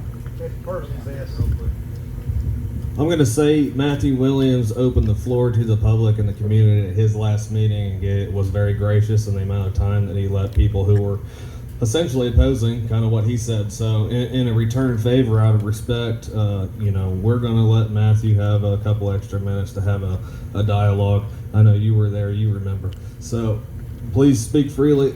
Please let's also avoid, and I understand it's a little personal between you two. I think we're all watching a little bit of a show here. But at the end of the day... Well, first of all, I was just making a joke. But, sure. But he has ran around here slandering and inflaming the community, slandering us. I hear you. And you're justified to be upset about that. If I would hope everyone would. Yes. Now, that being said, I'm going to give Matthew plenty of time to talk, and you guys can hash out some points or whatnot. Many people are here because of Matthew. So, here you are. So, did I know what to expect? I think that was asked, rhetorically or not. Yes, I did know what to expect. I've talked to a few people that have had dealings with Sacha Stone and some of his associates in the past. They like to shut up people by giving them cease and desists. So that is why I was careful. That's why when I give information out to the public, I give citations. I encourage every single person with every single video that I have watched to also watch the video. Sacha Stone has probably gotten a couple extra 100, maybe more than that, views just because me directing people to him. Also to Ethan. I mean, I also direct people to his videos too because I do not want people taking my word for it at all. I don't. Yeah, thanks for the free marketing, by the way. Yeah, no problem. I mean, how much do I care about our community? That is something that is interesting because, Ethan planned to serve this before I could speak, probably so he could go ahead and sue me afterwards. I'm going to expect that to probably come. And that's a scare tactic to make me shut up, so I wouldn't come up here. It's a standard tactic that any honorable person would do when you're slandering their character. Respect. And another thing that we did. See, I was a few weeks ago ready to be done. Ready to be done with this whole thing, ready to walk away and just let our county government handle it. Then I received a phone call, somebody with the last name Yeshua, and they said, you know what? Sometimes when you got a problem in the community, you got to take charge. You got to let the community know. You got to inform them. Let them know.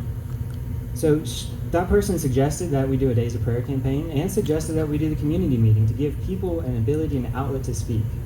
Those for and against. And I did not directly invite anybody from New Earth Nation because I was indirectly threatened.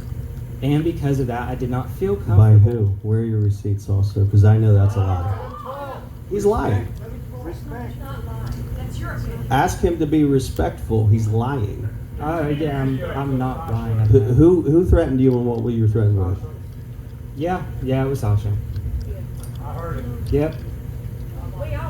Respectfully, Matthew, respectfully, I threatened you when I was speaking to my own social media. What was the threat verbatim? Oh no, I was actually talking about before that. You actually had a conversation with one of the neighbors and mentioned my name, and it had something to the effect of So hearsay. If I didn't stop talking about you and your organization, that you'd have to handle me. No, I said that tortious interference with what we're doing will have consequences if it doesn't stop. And just to correct the record, Matthew, I've never issued a cease and desist to anyone else in this world, so I'm not. Oh yeah, it's I'm your not associates. sure. It's your associates. Who you're referring to when you say that you've spoken to people and they say that I use cease and desist and threatening mannerisms. I'm a peace advocate, but do carry on. They prefer to keep their name quiet. I'm because sure of the they harassment. do in this context. I'm sure they do, because I'm that terrifying. If you No, don't, your why are you associates. doing it now? I mean, I even have the video from your personal social media if you would like. I mean, the only problem is there's so many curse words and it would definitely violate our rules here. But I mean, I encourage everybody out there, if you haven't watched it yet, because it's not directed towards me only. He calls me a Sabbatean, and I have never even known what that word even was. It was actually pretty interesting. It's good to do some. I have no idea. It's probably I don't know.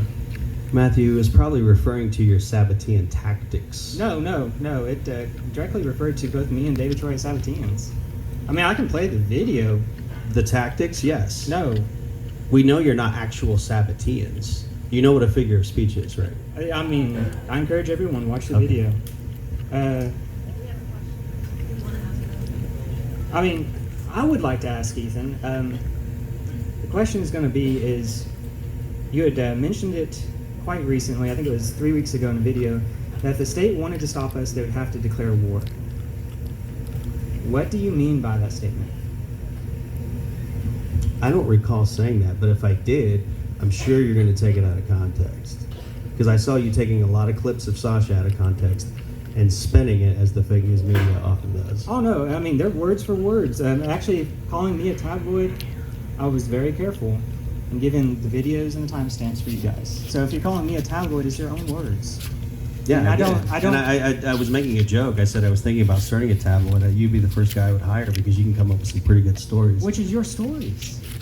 No, it's not. It's your videos. If I had something to hide, why would they be out in the public 24/7? That's what I'm wondering. You sound very confused, brother.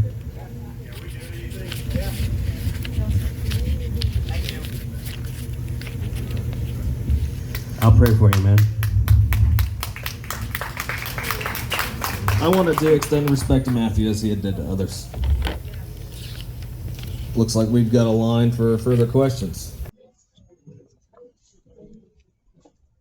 I also want to thank the group here for allowing us to hold this meeting and allowing community members to concern. It is very important to us that because we are a close-knit group, we are a community of. Can you hold the mic? Yeah, because we are a community of close-knit group. I've been here since I was 14 years old. I was actually born here, moved away to come back in my teenage years because of the values of this country.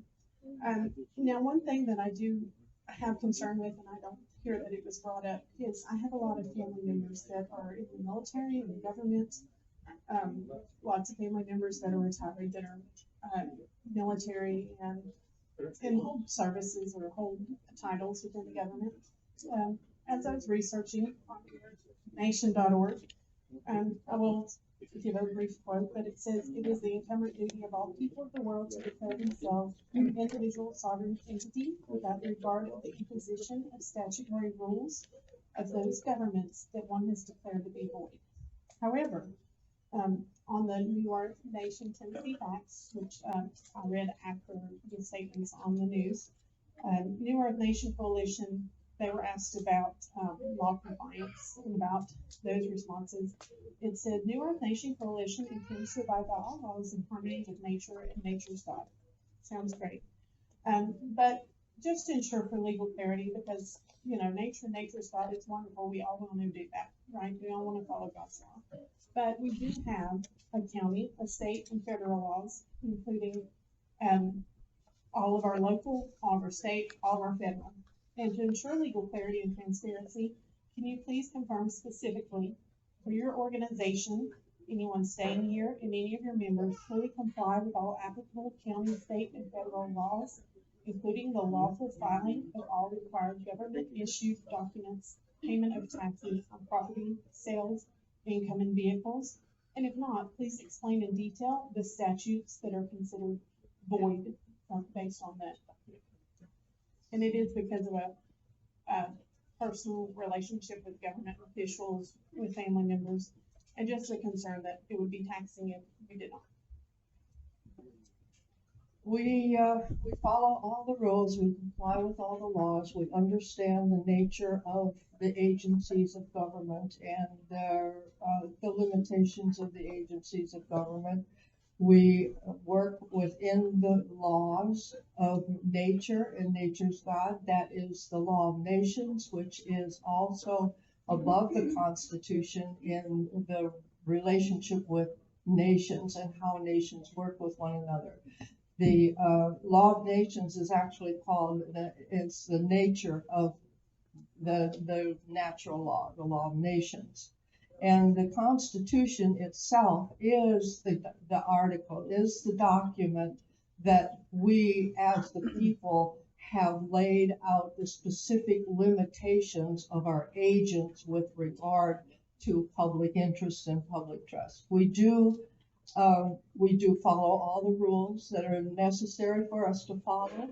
If you have seen the recent executive order of the President of the United States, where he has now organized a commission for reviewing the sufficiency of the protection of religious organizations and religious freedoms, and he has taken on a very clear definition of that, what the First Amendment, the separation of church and state, is the Establishment Clause.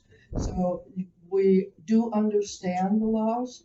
We follow all the laws as they are consistent with the divine laws and the laws that are given us through the first, when I first started studying law, I read a book called The Digest of Divine Law. And so it looks into the specific parts in biblical references where the laws are defined not by agents and agencies, but by divine principles. And I appreciate your answer. I do hear some inconsistencies, and I'd like to point those out and ask again. You did mention as inconsistent with the divine law. You mentioned the Constitution. We understand the Constitution. We're all very supportive of that. This is a country and a nation that is our upper law. But we do have rules and laws that are local, that are county, that have to do with filing your birth certificates, filing your taxes, filing your vehicle laws, getting your driver's license, and doing the important things that keep you as citizens here and keep all of our government officials and our police from being taxed, from having to research you and do more information to consider you not a threat. And I didn't hear an answer to that specifically. I said we comply with all rules, all laws, local, state, federal, constitutional, and international. So any and all laws. Any and all. So what about driver's license and driving on without? Yeah, taxes. Half the drugs don't do that. Well, They need to pay tax. Let's just be real. She's a I trustee. I think you just should be able to trust the work. You mentioned that you would have anywhere between 10 to 20 homes. Is it homes that you're referring to, or are they structures on the property? So, respectfully, Ethan is director of the project, and I've already delegated any authority to him. And Marcia is the trustee, an international visitor in that sense. I'm not directing any part of the project So I'll allow, if you don't mind, Ethan to ask the question. But I do know that in the discussion that we had when we first walked down the creek on the land and looking at it and seeing where our neighbors had their homes, my first consideration was I don't wish to block anyone's view of this amazing place. So can we, we should look to minimize any kind of footprint. So that's the guiding premise now of how we take any project forward. But it will be Ethan and Marcia making the actual determinations. Okay, so what was your question exactly again? I've heard mention of 10 to 20 I don't know, homes, families, or whatever. I'm just trying to get a good picture of what's actually going on there. So is it 50? If here, let me phrase it like this: is it 15 family units? Is it 15 structures to support the healing center? Is it? Yeah, we haven't totally decided yet, but at the end of the day, the property is only going to fit so many people. Also, it's all about the land. The last thing we want is a metropolis like New York City, 9 million assholes stacked on top of one another. It's first and foremost, it's a healing and regenesis center, and so a lot of it's going to be apportioned basically just to nature. We will have a healing and regenesis center. We will have probably we'll have an equine therapy portion. We will have probably a podcasting or audio studio there for our own purposes for what we're doing, and we'll have probably somewhere between 15 and 20 very small, I guess you would call them tiny homes. They will be dwellings that will be used by the members in the ministry as they come and go. Again, this is not a building. This is not a commercial operation. This is not a real estate development project. We're literally creating a community for people to live peacefully and come so that they can experience healing and love and peace with people that they want to be around. I would like to clarify that. I am actually just curious. I didn't take any. No idea who you guys are. My wife asked me to come along, so I'm just asking questions. I'm a veteran. So this, when you mention veterans, if you're curious, like about how many veterans, or actually maybe back though, are you planning on solely focusing on the regenerative healing focus on it, or will it be a multi-functional facility in terms of your overall vision of the property? It'll be a healing center, sanctuary essentially, and retreats will be led and hosted there, connected to the retreat center, the healing center. But as for the how many veterans or autistic kids will be worked with in the equine therapy piece, we don't know. We're estimating between 5 and 7 horses at this stage, and we intend to also establish a small vertical greenhouse.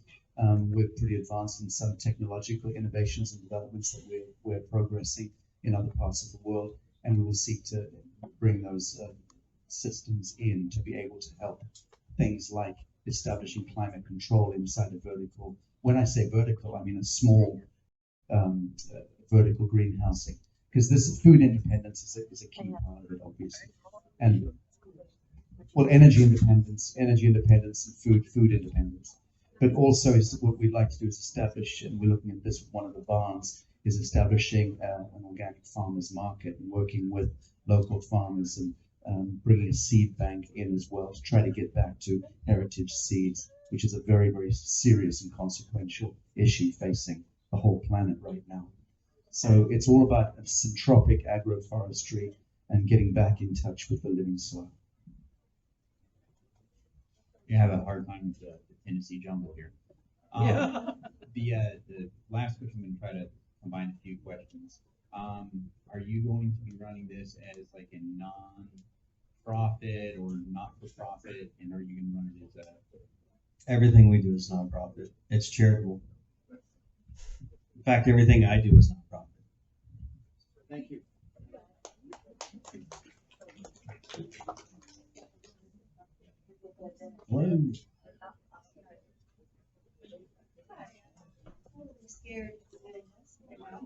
Hold the mic up a little bit. Hi. I am a small business owner in Rogersville. I moved here to Rogersville 3.5 years ago. I own a massage and wellness center. So I am not concerned, but I'm curious about what you guys are offering. And It's not open to the public either, by the way. Okay. Just so you know, it's not, we don't operate commerce. This is not a commercial operation. Right, so you'll bring other like massage therapists in too, but from the community? Probably speak to you first. We'd probably want to integrate as much of the community. Okay, so yeah, and that's another thing is like you will be giving back to this community as well. It's all Yeah. about creating that feedback loop. That's Okay. the whole premise of the New Earth project, is about autonomous and serving the actual community where we're situated. Because I understand coming to a place that I was an Yeah. outsider and got the typical massage and opening up a business without a lot of people might think that you have a lot of money and that's why you can open a business, but in a lot of cases that's not the truth. You're just working for years and years, So so I appreciate what you guys are doing. I don't not necessarily agree with everything, but that's no one agrees with everything. But I was curious about the community, and I want you to be able to give back to the community because the community really did open their arms to us, and which we were scared that they wouldn't. So Thank you very much. yeah. Miss Alina, how are you?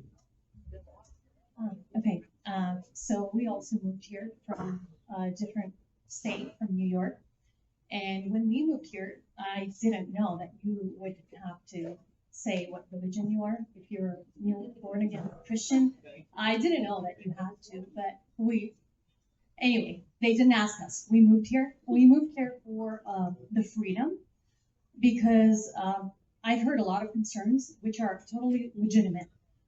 Your neighbors are asking whether you're going to bring thousands of people there, which is legitimate, whether you're going to build tall buildings there. It's totally legitimate. I would have the same questions if I was your neighbor. Maybe I would go over to you and talk to you. I don't know. Maybe that's a good way to do it. But also people asked about the laws. Are you going to follow all the rules? Are you going to follow all the laws? Also, they never asked me whether we're going to follow all the laws and rules, whether I'm going to mow the lawn. But if I don't follow the laws, I think the IRS will come for me. So I don't think we have to worry too much about somebody coming in and not following the law. You know what I mean?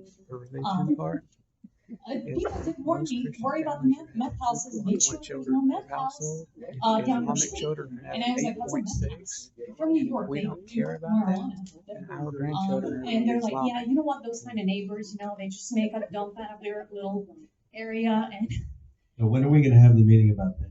it's illegal to do meth, to make meth on your property, but we still have the meth houses. I don't know. I just learned about you guys from an article in local media on Facebook, and then I started reading the comments, and then I started getting really mad at the comments because people were saying like, oh, these are some kind of newcomers. They're coming here, and they want to influence the local people. I'm like, oh, what? I didn't know that when we come here, we're not supposed to influence local people because I ran for school board and got elected in District 7. Yeah, maybe I shouldn't have told you that because then I have a lot of people calling me, but that's fine. I like that actually. Even if you yell at me, call to yell at me, that's fine. But when I ran for school board, this is a very conservative area. This is the Bible Belt, like people have said, and there's only one other person running for school board, and she was running as a Democrat. Which is fine. I mean, they're wonderful Democrats. I've known people that are Democrats. I love them. But there's no representation from the Republican side. That's like the major reason that I ran. Because I was like, I moved here for certain values, which I didn't ask my neighbors if they shared those values. Honestly, I don't care. As long as you don't bother me and my property, I don't bother you. I think we're all fine. But anyway, when I saw that, I'm like, that's not fair. I wish we had an independent Republican and Democrat running so that people could really have a choice. But if there's only one person running, you don't have a choice. You know, people come in and they just say, oh, I'm not going to vote. Well, okay, fine, it's my party, so I'm going to vote. So basically, the community did not have a Republican representing other Republicans in like an 85 red area, 85%, 15% area. I don't think that's a good thing for the community, but sorry, I don't want to ramble. And then I started reading those kind of comments, and I was getting mad. I'm a transplant, but we moved here for the same values that you guys have. So we want freedom. We don't want people coming, the government coming and telling us what to do on our property. We don't want the government telling us whether to get a vaccine in order to continue working. I was fired as a New York public school teacher because I didn't get the vaccine. That's why we moved. Which was, I guess, a blessing in disguise because we ended up here in this beautiful countryside. And the most maddening thing was for me is that I've heard some rumblings from people and some opinions in local media that maybe perhaps we should have some restrictions because we have these newcomers that we don't know anything about, and I really don't know about you. But maybe we should have had some restrictions. Maybe we shouldn't have passed that resolution a couple of years ago that you guys had to do with, where there would be no zoning. We actually came here. We didn't want zoning. In New York, right now, in upstate New York, there's a family that made a garden in their front yard, and the government came in, tore down their garden, and fined them like $2,000. That's why we moved here. We don't think that's right. That's not constitutional.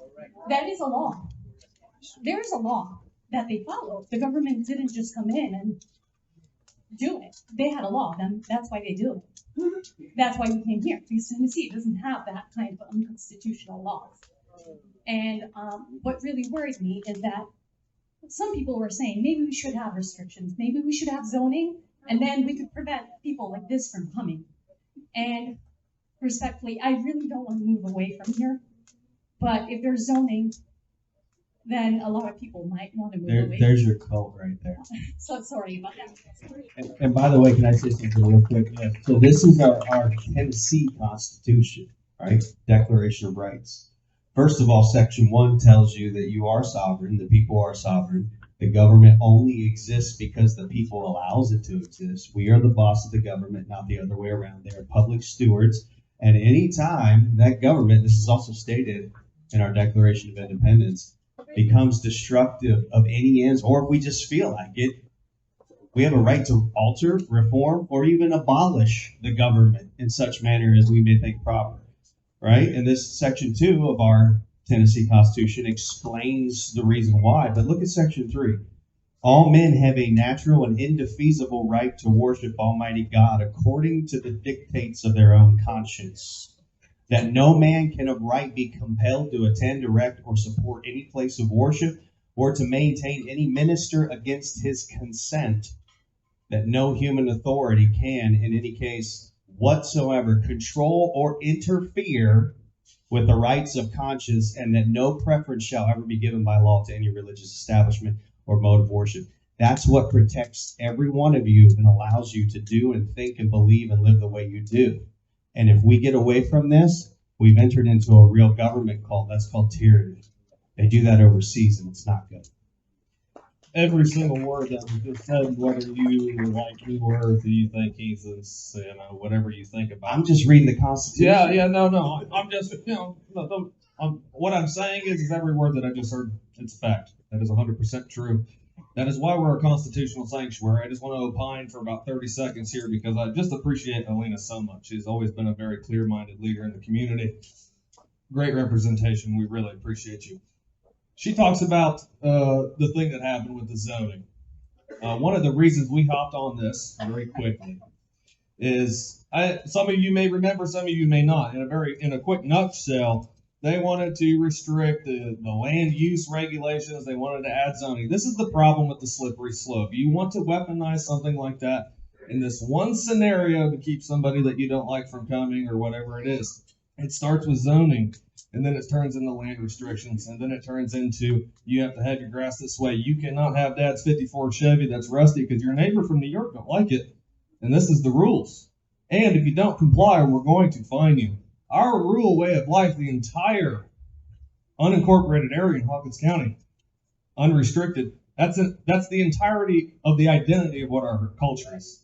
We are the last standing ground in the region. We cannot let people manipulate us, fearmonger us into giving up those rights. The quote I read this morning, or not this morning, excuse me, I'm a little tired. David Troy doesn't want that, which is exactly why he came here. That is true. This is a beacon of freedom and liberty and hope right here, and the globalists hate it. That's the only reason he showed up. So when it comes to people talking about, guys, we need to have zoning to prevent this, you must see the writing on the wall. They are attempting to manipulate you. These same arguments were used last time. We crushed it.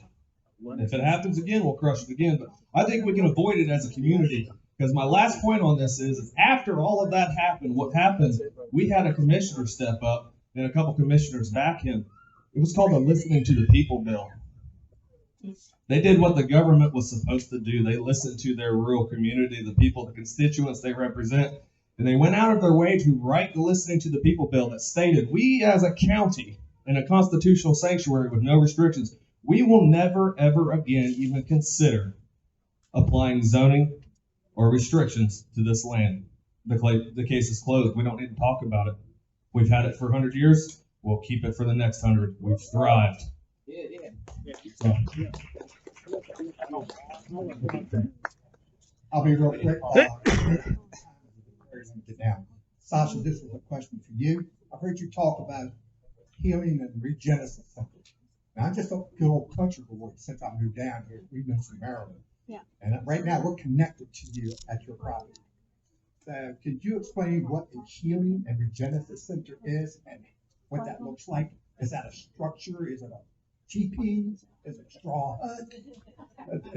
Thank you for the question. He's our naturopathic doctor, sir, so he'll have to be the one to decide how it looks, but it'll be single in the main, single story. It'll be a very low-key retreat center where people can come and get healed and then leave. I've seen designs online. Yes. And they were bubbles. The ones that's for the Mexican project, and that's bioarchitecture that we designed specifically for the Laguna in Mexico, and here would be different. Okay, could you explain what that is and what it does? What you mean? What the center does? The healing and the regenesis. Yes. We've been working for some years with pretty advanced technologies, frequency technology, healing technology, and advanced microbiology. So there is a C word in that we all know, and it's cure, C-U-R-E, and you're not allowed to use it. By the grace of the living God, Bobby Kennedy is now taking that Leviathan down in Washington. And so where the FDA and the AMA and the WHO and the CDC, these organizations have prohibited people from healing themselves. You have to, if you get cancer, you have to spend $500,000 and mortgage your life in order to get chemotherapy, which is going to kill you in any event. But you can treat advanced cancers, stage 4 cancers, in a matter of a few short weeks for under $300 and eradicate it. Now, the new America that's going to emerge on the flip side of what Bobby Kennedy's doing in the health sector, we're going to be able to get back to that. And the old treatments and cures that have been known to even our great-grandparents will come back into play. But in the meantime, our New Earth movement has been working with scientists and doctors for a number of years and helping to bring certain treatments and cures to market. Okay, so who are you going to be healing? Local people and people in the community and members of our constituency, so to speak, if they want. And that's going to be at a cost. Yeah. Well, there's always a cost to that, to being able to pay for the thing to sustain itself. You're a non-profit. We're a non-profit, indeed. Right. But there's a cost.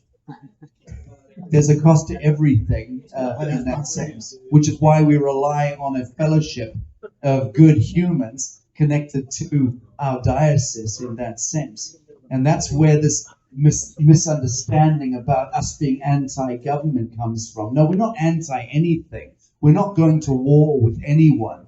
We're saying, bugger off. We've got something to get on with here, which is our health sovereignty. We want to get back to cleansing the soil, restructuring the water, reforesting, and so on and so forth. It's a different conversation. My understanding of a nonprofit is a way to not pay your taxes. So that's what, to me, that's what you're all about, is not be able to pay your taxes, you're nonprofit. So you claim nonprofit. Is that correct? We pay all the taxes we owe. That's what I'm saying. All the taxes we owe, and I want to address the cost too, because we addressed it a little bit earlier when somebody said we were selling tickets. We're not selling tickets. We have people who are making donations, I heard and right now at that's good. small You don't levels, have to repeat that. I've heard that. That's good. You're good. that We're good. large donations are coming in to minimize the cost I of got you. regenerating I heard yourself. You repeat yourself. Now I heard that. Thank you. One other quick question, probably for Ethan, since you are the project director. Is there a time frame for your planning phase, your design phase, and your build phase? Is there any, you got anything ahead? We're literally at the beginning of this. So we're getting into that now. Okay. One more thing. The people that are coming in on this property, if they do live on the property, you said 12 to 20 families, where are they going to be working? Are they going to be working for the community? That's up to them. That's up A to lot of them. them may be retired. Okay, good. That's all I got. Thank you. Thank you. Sure.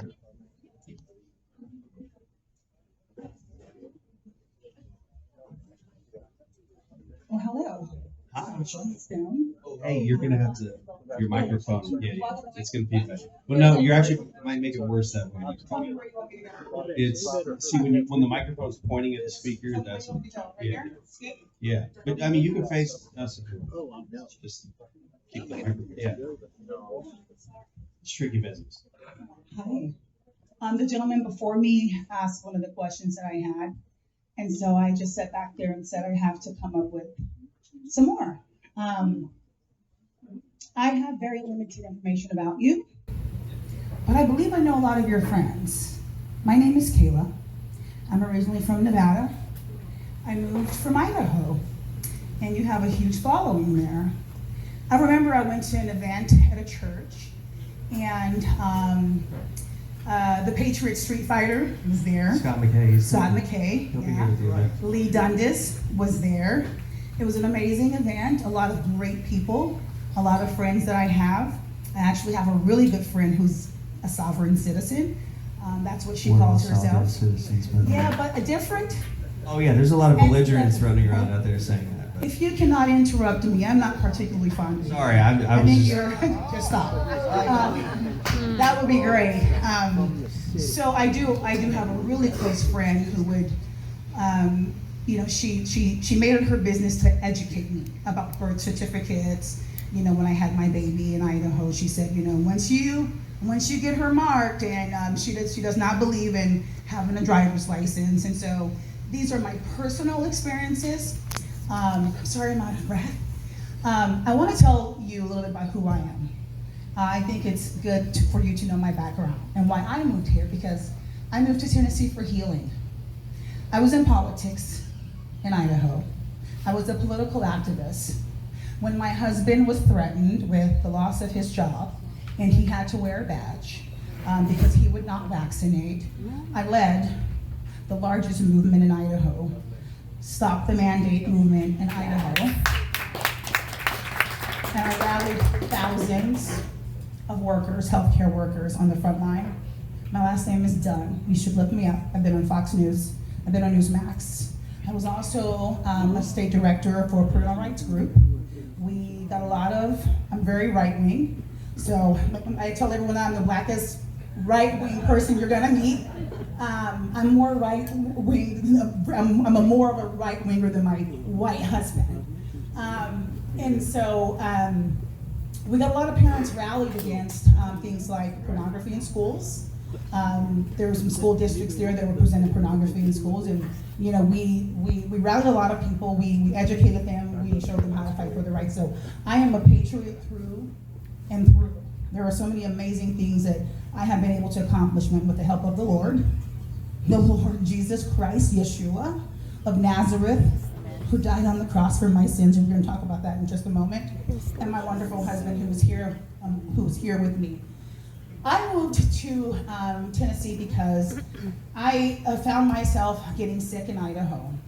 The movement that I went to at that church, let me just bounce back, ADHD. Let me just go back to that event at the church. The event at the church looked great. I'm a Christian, I'm a born again believer, and we're going to talk about this because I know a lot of you have said things like, well, you know, it doesn't matter if he comes in to purchase land.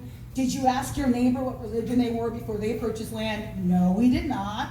That didn't matter, right? And so I do understand that. And I also understand the freedom of religion. I do support that. But there's something very, very special and significant about what you all are doing, which I believe deserves a little bit more clarity, which is what you guys are providing for the community, which I really appreciate. But during that event, I thought, man, this is a great church. This is an amazing event. Everyone's singing, people are dancing. It looked amazing. But something just didn't seem right. When you talk about divinity, when you talk about enlightenment, and Scott McKay, and talking about all of these things that just does not resonate with Christianity as I know it, being a born again believer. And then at one point there was like a thunderstorm and the lights went out. And I believe in what the Bible says, for we wrestle not against flesh and blood, that there's something spiritual happening. So the lights just went out and I said, you know what? It's time for me to go. Something's weird here because now we're mixing up Christ and being Christ-like and divine and stepping into your true self and becoming God. And that's not what biblical Christianity teaches. So I moved here because I went from being very involved in politics to finding myself very disconnected from my family. And I got sick. I developed a heart condition. Brian, can you mind grabbing me a bottle of water and bringing it over? Thank you, I appreciate it. Will you take a sip of drink? Are you looking me up? No, okay. It's valid what she wants to say. No. Okay. I'll give her my time. Don't worry. Why 30 seconds for me, but 10 minutes and 7, 8, 9 minutes for someone else? Okay, well, it's been over that. I mean, really, it really has been. Can I give her my time? Okay, yeah, I'll take your time if that's okay. Thank you, thank you. I moved here because I developed a heart condition and I wanted to live off the land. I was previously homeopathic and I started trusting doctors and I got sicker and sicker and I developed a heart condition. And I'm currently 8 months postpartum. I'm also currently 2 months post-open heart surgery. And so I moved here to heal. I moved here to get away from the politics and all of the nastiness that I saw, particularly in Idaho and around, our nation. And so I 100% believe in living off your land. We moved here, we started homesteading. We have animals, we have goats for milk, we have herbs. I'm making my own tinctures. I believe in all of that. My concern with what I'm hearing here is that I also believe in opening up spiritual portals as a born-again believer. I don't know exactly how many people you're going to bring to the center. When I lived in Nevada, one of my favorite places to visit was Sedona. And they talk about frequencies, and they have very, very specific placements for where they go for healing. And so one of my questions, really briefly, before I get back to my story, because it all ties into this, is why did you choose Tennessee specifically? Because of the unrestricted land. So just because that was representative of the will and the spirit of the people. Mm-hmm. And that defiance in that sense. And it was in a sense also because we were looking at different, it presented itself to us, actually. And then we came here and got more of a sense of it, then started studying more about the Tennessee, the backstory of Tennessee, or Tennessee, as the Cherokee would call it. Okay. So when I came here as well, when I looked for homes, I started in Nashville, and then we made our way down here. And when I found my home, I just knew that spiritually that was the place for me to be, the trees. I felt that there was healing here. And so that is my concern, that obviously the land is unrestricted, but that there's this, I don't want to call it a compound, but there's going to be a body of people meeting and practicing some faith and some belief. Hold on one second. A body of people meeting and talk about spiritual healing centers. And that concerns me. And this should concern everyone else, because let me tell you what. Let me tell you what I found out in Idaho. I found out that the Church of Satan was meeting at the Capitol once a month, every single month. When I put that out on social media, we had opposition groups that said, hey, listen, if they're taking their faith seriously, maybe we should. And so believers, Catholics, Protestants and non-Protestants got together, and they all started praying at the Capitol. If I told you that a group of Satanists, that they were going to move in, and they were going to build 15 to 20 homes in your community, what would you say? We don't want them. Exactly. I would say pray for it. So I want you to think about that. That this is the biggest concern for me, is what are you bringing? I don't believe that you're the Church of Satan, but I know for sure that you are not worshiping the same God that I am worshiping. And I don't... Amen. And I don't want a large, I personally, in this spiritual place that I have brought my family to, my father is from Tennessee, my mother from Mississippi. So the country girl has always been in me, all the way from the West Coast. And so I don't want a body of people meeting in an area where I'm raising my children, opening up spiritual portals. This should not be in the Bible Belt. Because like it or not, we do live in a very divisive world. We don't want our children identifying as birds and cats and being transgenders. We don't want illegals here. We want them to follow the law. So we want you to follow the law as well. We don't want any of that. We are a body of believers here in this country. And what I'm seeing, even with this presidency, is we're getting back to those roots. And I think that you all should think about that. Obviously, I don't know. I don't know exactly what recourse we have as citizens. I haven't even looked at that. I've just been so out of tune with politics because I've been in tune with my family and my health right now. And so my last question is, if I came to your spiritual healing center, because even post open heart surgery, I'm still having health problems. If I came to your healing center, what would that exactly look like? Who would do the healing?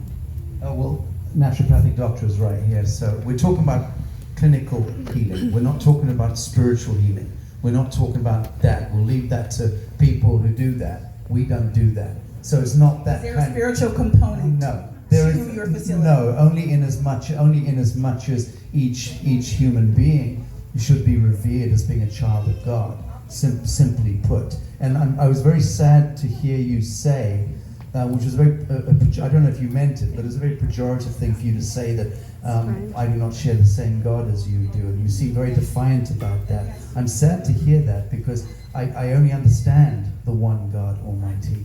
I don't understand where that becomes fractured and separated and divisive. And I do apologize for that. So let me ask you this. Tell me about this man from Nazareth. Who do you say he is? What is you're talking about the great prophet. The great prophet? You tell me who you believe the man of Nazareth is. I don't understand how to answer that question, man. I don't understand how to answer that question. Just the man that died on the stick, like you claimed. No, man, please. Who said that? Because I want to answer to that. Thank you for that. Yes. I really appreciate what you just said. And man, that's one of the things that's taken out of context of what I've said. And I'm so glad you brought that up.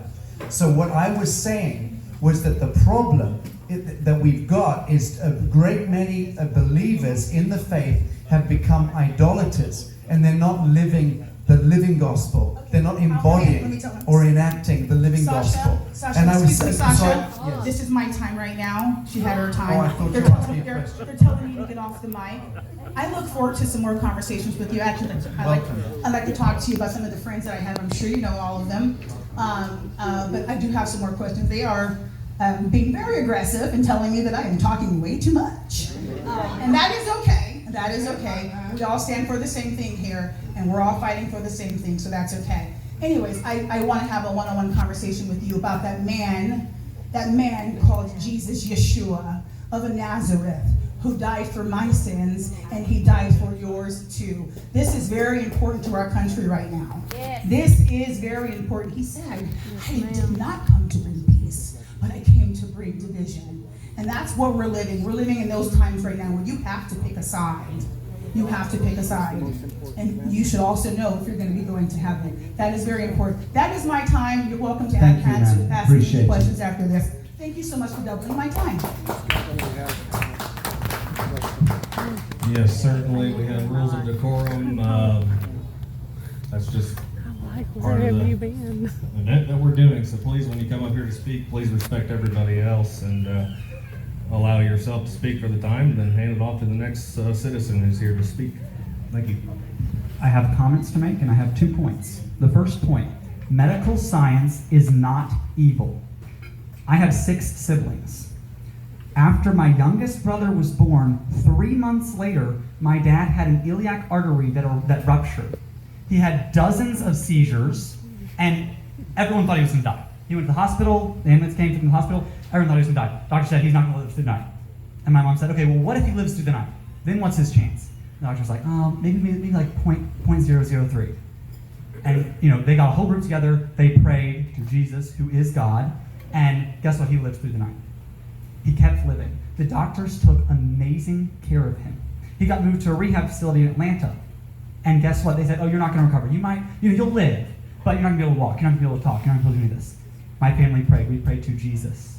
And the doctors worked. And guess what? He walks. He talks. He is amazing. Okay? My mother, and he all this was happening when, with 7 kids that he had, thought, oh, they're going to lose their dad. This past year, 2024, my mother found, just because she was going in, she had some tooth pain. So she went in for a x-ray. Couldn't find anything. They did an MRI. She had a tumor the size of a tennis ball in her brain. Guess what? The doctors rushed her to the hospital.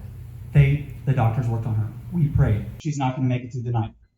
She lived. Medical science is good. I will concede my second point. Thank you. Can I just speak to that momentarily? Thank you for that. Thank you for that personal anecdote. I appreciate it. And I very much sympathize. But I would say this.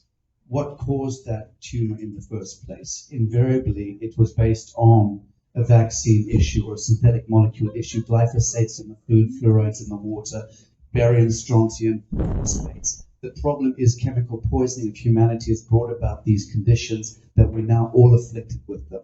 So I fully sympathize with the story, and I have stories of my own like that, not dissimilar. But the point here is we need to get rid of the synthetic molecules and get back to nature in that sense. That was my point. Okay, I was given just a little bit more time, so I will make this very brief. My second point is that you all have no beliefs. You have no creeds. You have nothing that you stand for. You've talked a lot about different things. Oh, we believe this. We believe that. You don't officially believe anything. And you've contradicted yourself multiple times. Oh, we believe in the Bible. Oh, well, I didn't read the Bible. I don't even know what the Bible is. For all you, okay, you say, oh, we're not going to having sex stuff with kids. Well, guess what? It's just about the person. Individuals can do whatever they want on this property. So, and guess what? It's not open to the public. So, for all we know, you could be bringing a bunch of pagan people performing rituals. It could be with children. It's not open to the public. You don't have any creeds that prevent that. So that is our concern. It is not because we don't welcome people. We welcome people from Japan. We welcome people from all over the world. That is all. That is my second point. You don't have any creeds, and so it makes us afraid because you could be permitting gay sex orgies, and there's no creed. There's nothing you have a belief that says we don't believe in that. You're very angry, and I'm not going to respond to any of that. Okay, for clarification, Mr. Sacha Stone has, he's wants to leave for the evening here shortly. And what I'm doing is I'm prefacing the end of the meeting, and of course, people are welcome to hang out and have conversations. Ultimately, we'll have to leave at some point tonight. But if there's, I'm going to give the microphone over to Sean, and then if anybody doesn't object, what I'd like to do is call an official close to the Q&A, and we can gather for a little while. We usually do after meetings, but sure. All right. We'll have Sean's time, and then we have a 30-second question. After that, I'm gonna wish us farewell, and we'll get together as a community and talk. Maybe less than 5. Hopefully we can just keep these as yes and no's, and try to please keep them short. And I believe for you, the young lady on the left, you say pay taxes as required, right? Which is where that's not an argument. I think that's pretty clear. You're set up as a nonprofit, correct? Correct. So as a nonprofit, you're going to pay the same taxes as any other nonprofit, correct? Correct. So As the religious nonprofit. that- right. So as a religious organization, you're going to take advantage of all the tax benefits that a religious organization would have. I'm not taking advantage of any benefits. Sure you are. You're that's you're following the laws. I'm You're- following the law. which is yes. taking advantage of the laws. I'm not. That's not to me. That's not There's following. nothing against the law No, for taking I- advantage of the law. You're right. My next one, which are all of you ministers? You're a minister. I'm a public minister in itinerary under the law of nations. Okay, yeah. So as a minister, are you taking advantage of the tax advantages of being a minister? As a minister, I don't take advantage of anything. Are you following the IRS code that is benefits to a minister? Just don't get around the bush, guy. Just answer. I'm not beating around the bush, but I'm also not going to let somebody bait me into saying something that's not true. The issue is far more complex than the way you're positioning it. You're going to make it much more complex. No, I'm not. It is complex. Have you ever seen the IRS codes? That's the reason why I just brought it up. I was a minister, I followed it, and it's not hard. Correct. It's not, but I'm not going to be baited into saying Okay, something. you know what? That I'm done. positions You're me done. in a- I don't want to talk to you anymore. You love talking. You love talking around I'm in trying to circles. answer your question. No, you're not. My next I'm one. not giving you the answer you want. That's the problem. You're done. Stop. Don't talk anymore. My next question is, and I appreciate it because I would do the same thing. It's a business. You have a business model. I hope you have a business model. I hope you have a business plan. As a business owner and one that started one, I've structured my own company entities to set up to minimize my taxes. I'm assuming that's what you've done as well, which I respect, because anyone that does not try to minimize their taxes is foolish. I don't want to pay any more money to the government than I have to, and I try to do as much as I can to minimize my taxes, and I'm sure that's what you're doing. So I applaud you for trying to knowing the system and knowing how to do it. My next one, and this is a little bit on the different side. You talk about frequency of energy medicine. Does that refer back to Dr. Will Rife? Raymond Rife is not disconnected from Dr. Raymond Rife is not disconnected from what I'm referring to. But there are a great many other medical scientists and doctors that I would refer to as well. These are very interesting. If I might address a minute about the tax considerations that you were concerned with. Well, the 16th Amendment was never properly ratified, and taxes, they're minimizing your taxes not against the law. Okay. I know Sean pretty well, and if I had to take a guess, maybe I'm wrong. I think Sean was pointing out that in a way what you're doing is not illegal, and that everybody on the face of the earth tries to minimize their taxes that they pay a federal government. Almost nobody understands the tax laws. I've studied them for 35 years. All right, we've got our final comment question. There you are, sir. You've told us why Tennessee. My question is why Hawkins County #1 and why this Thank you for the question. I heard you were asking why Hawkins County and why this particular piece of property.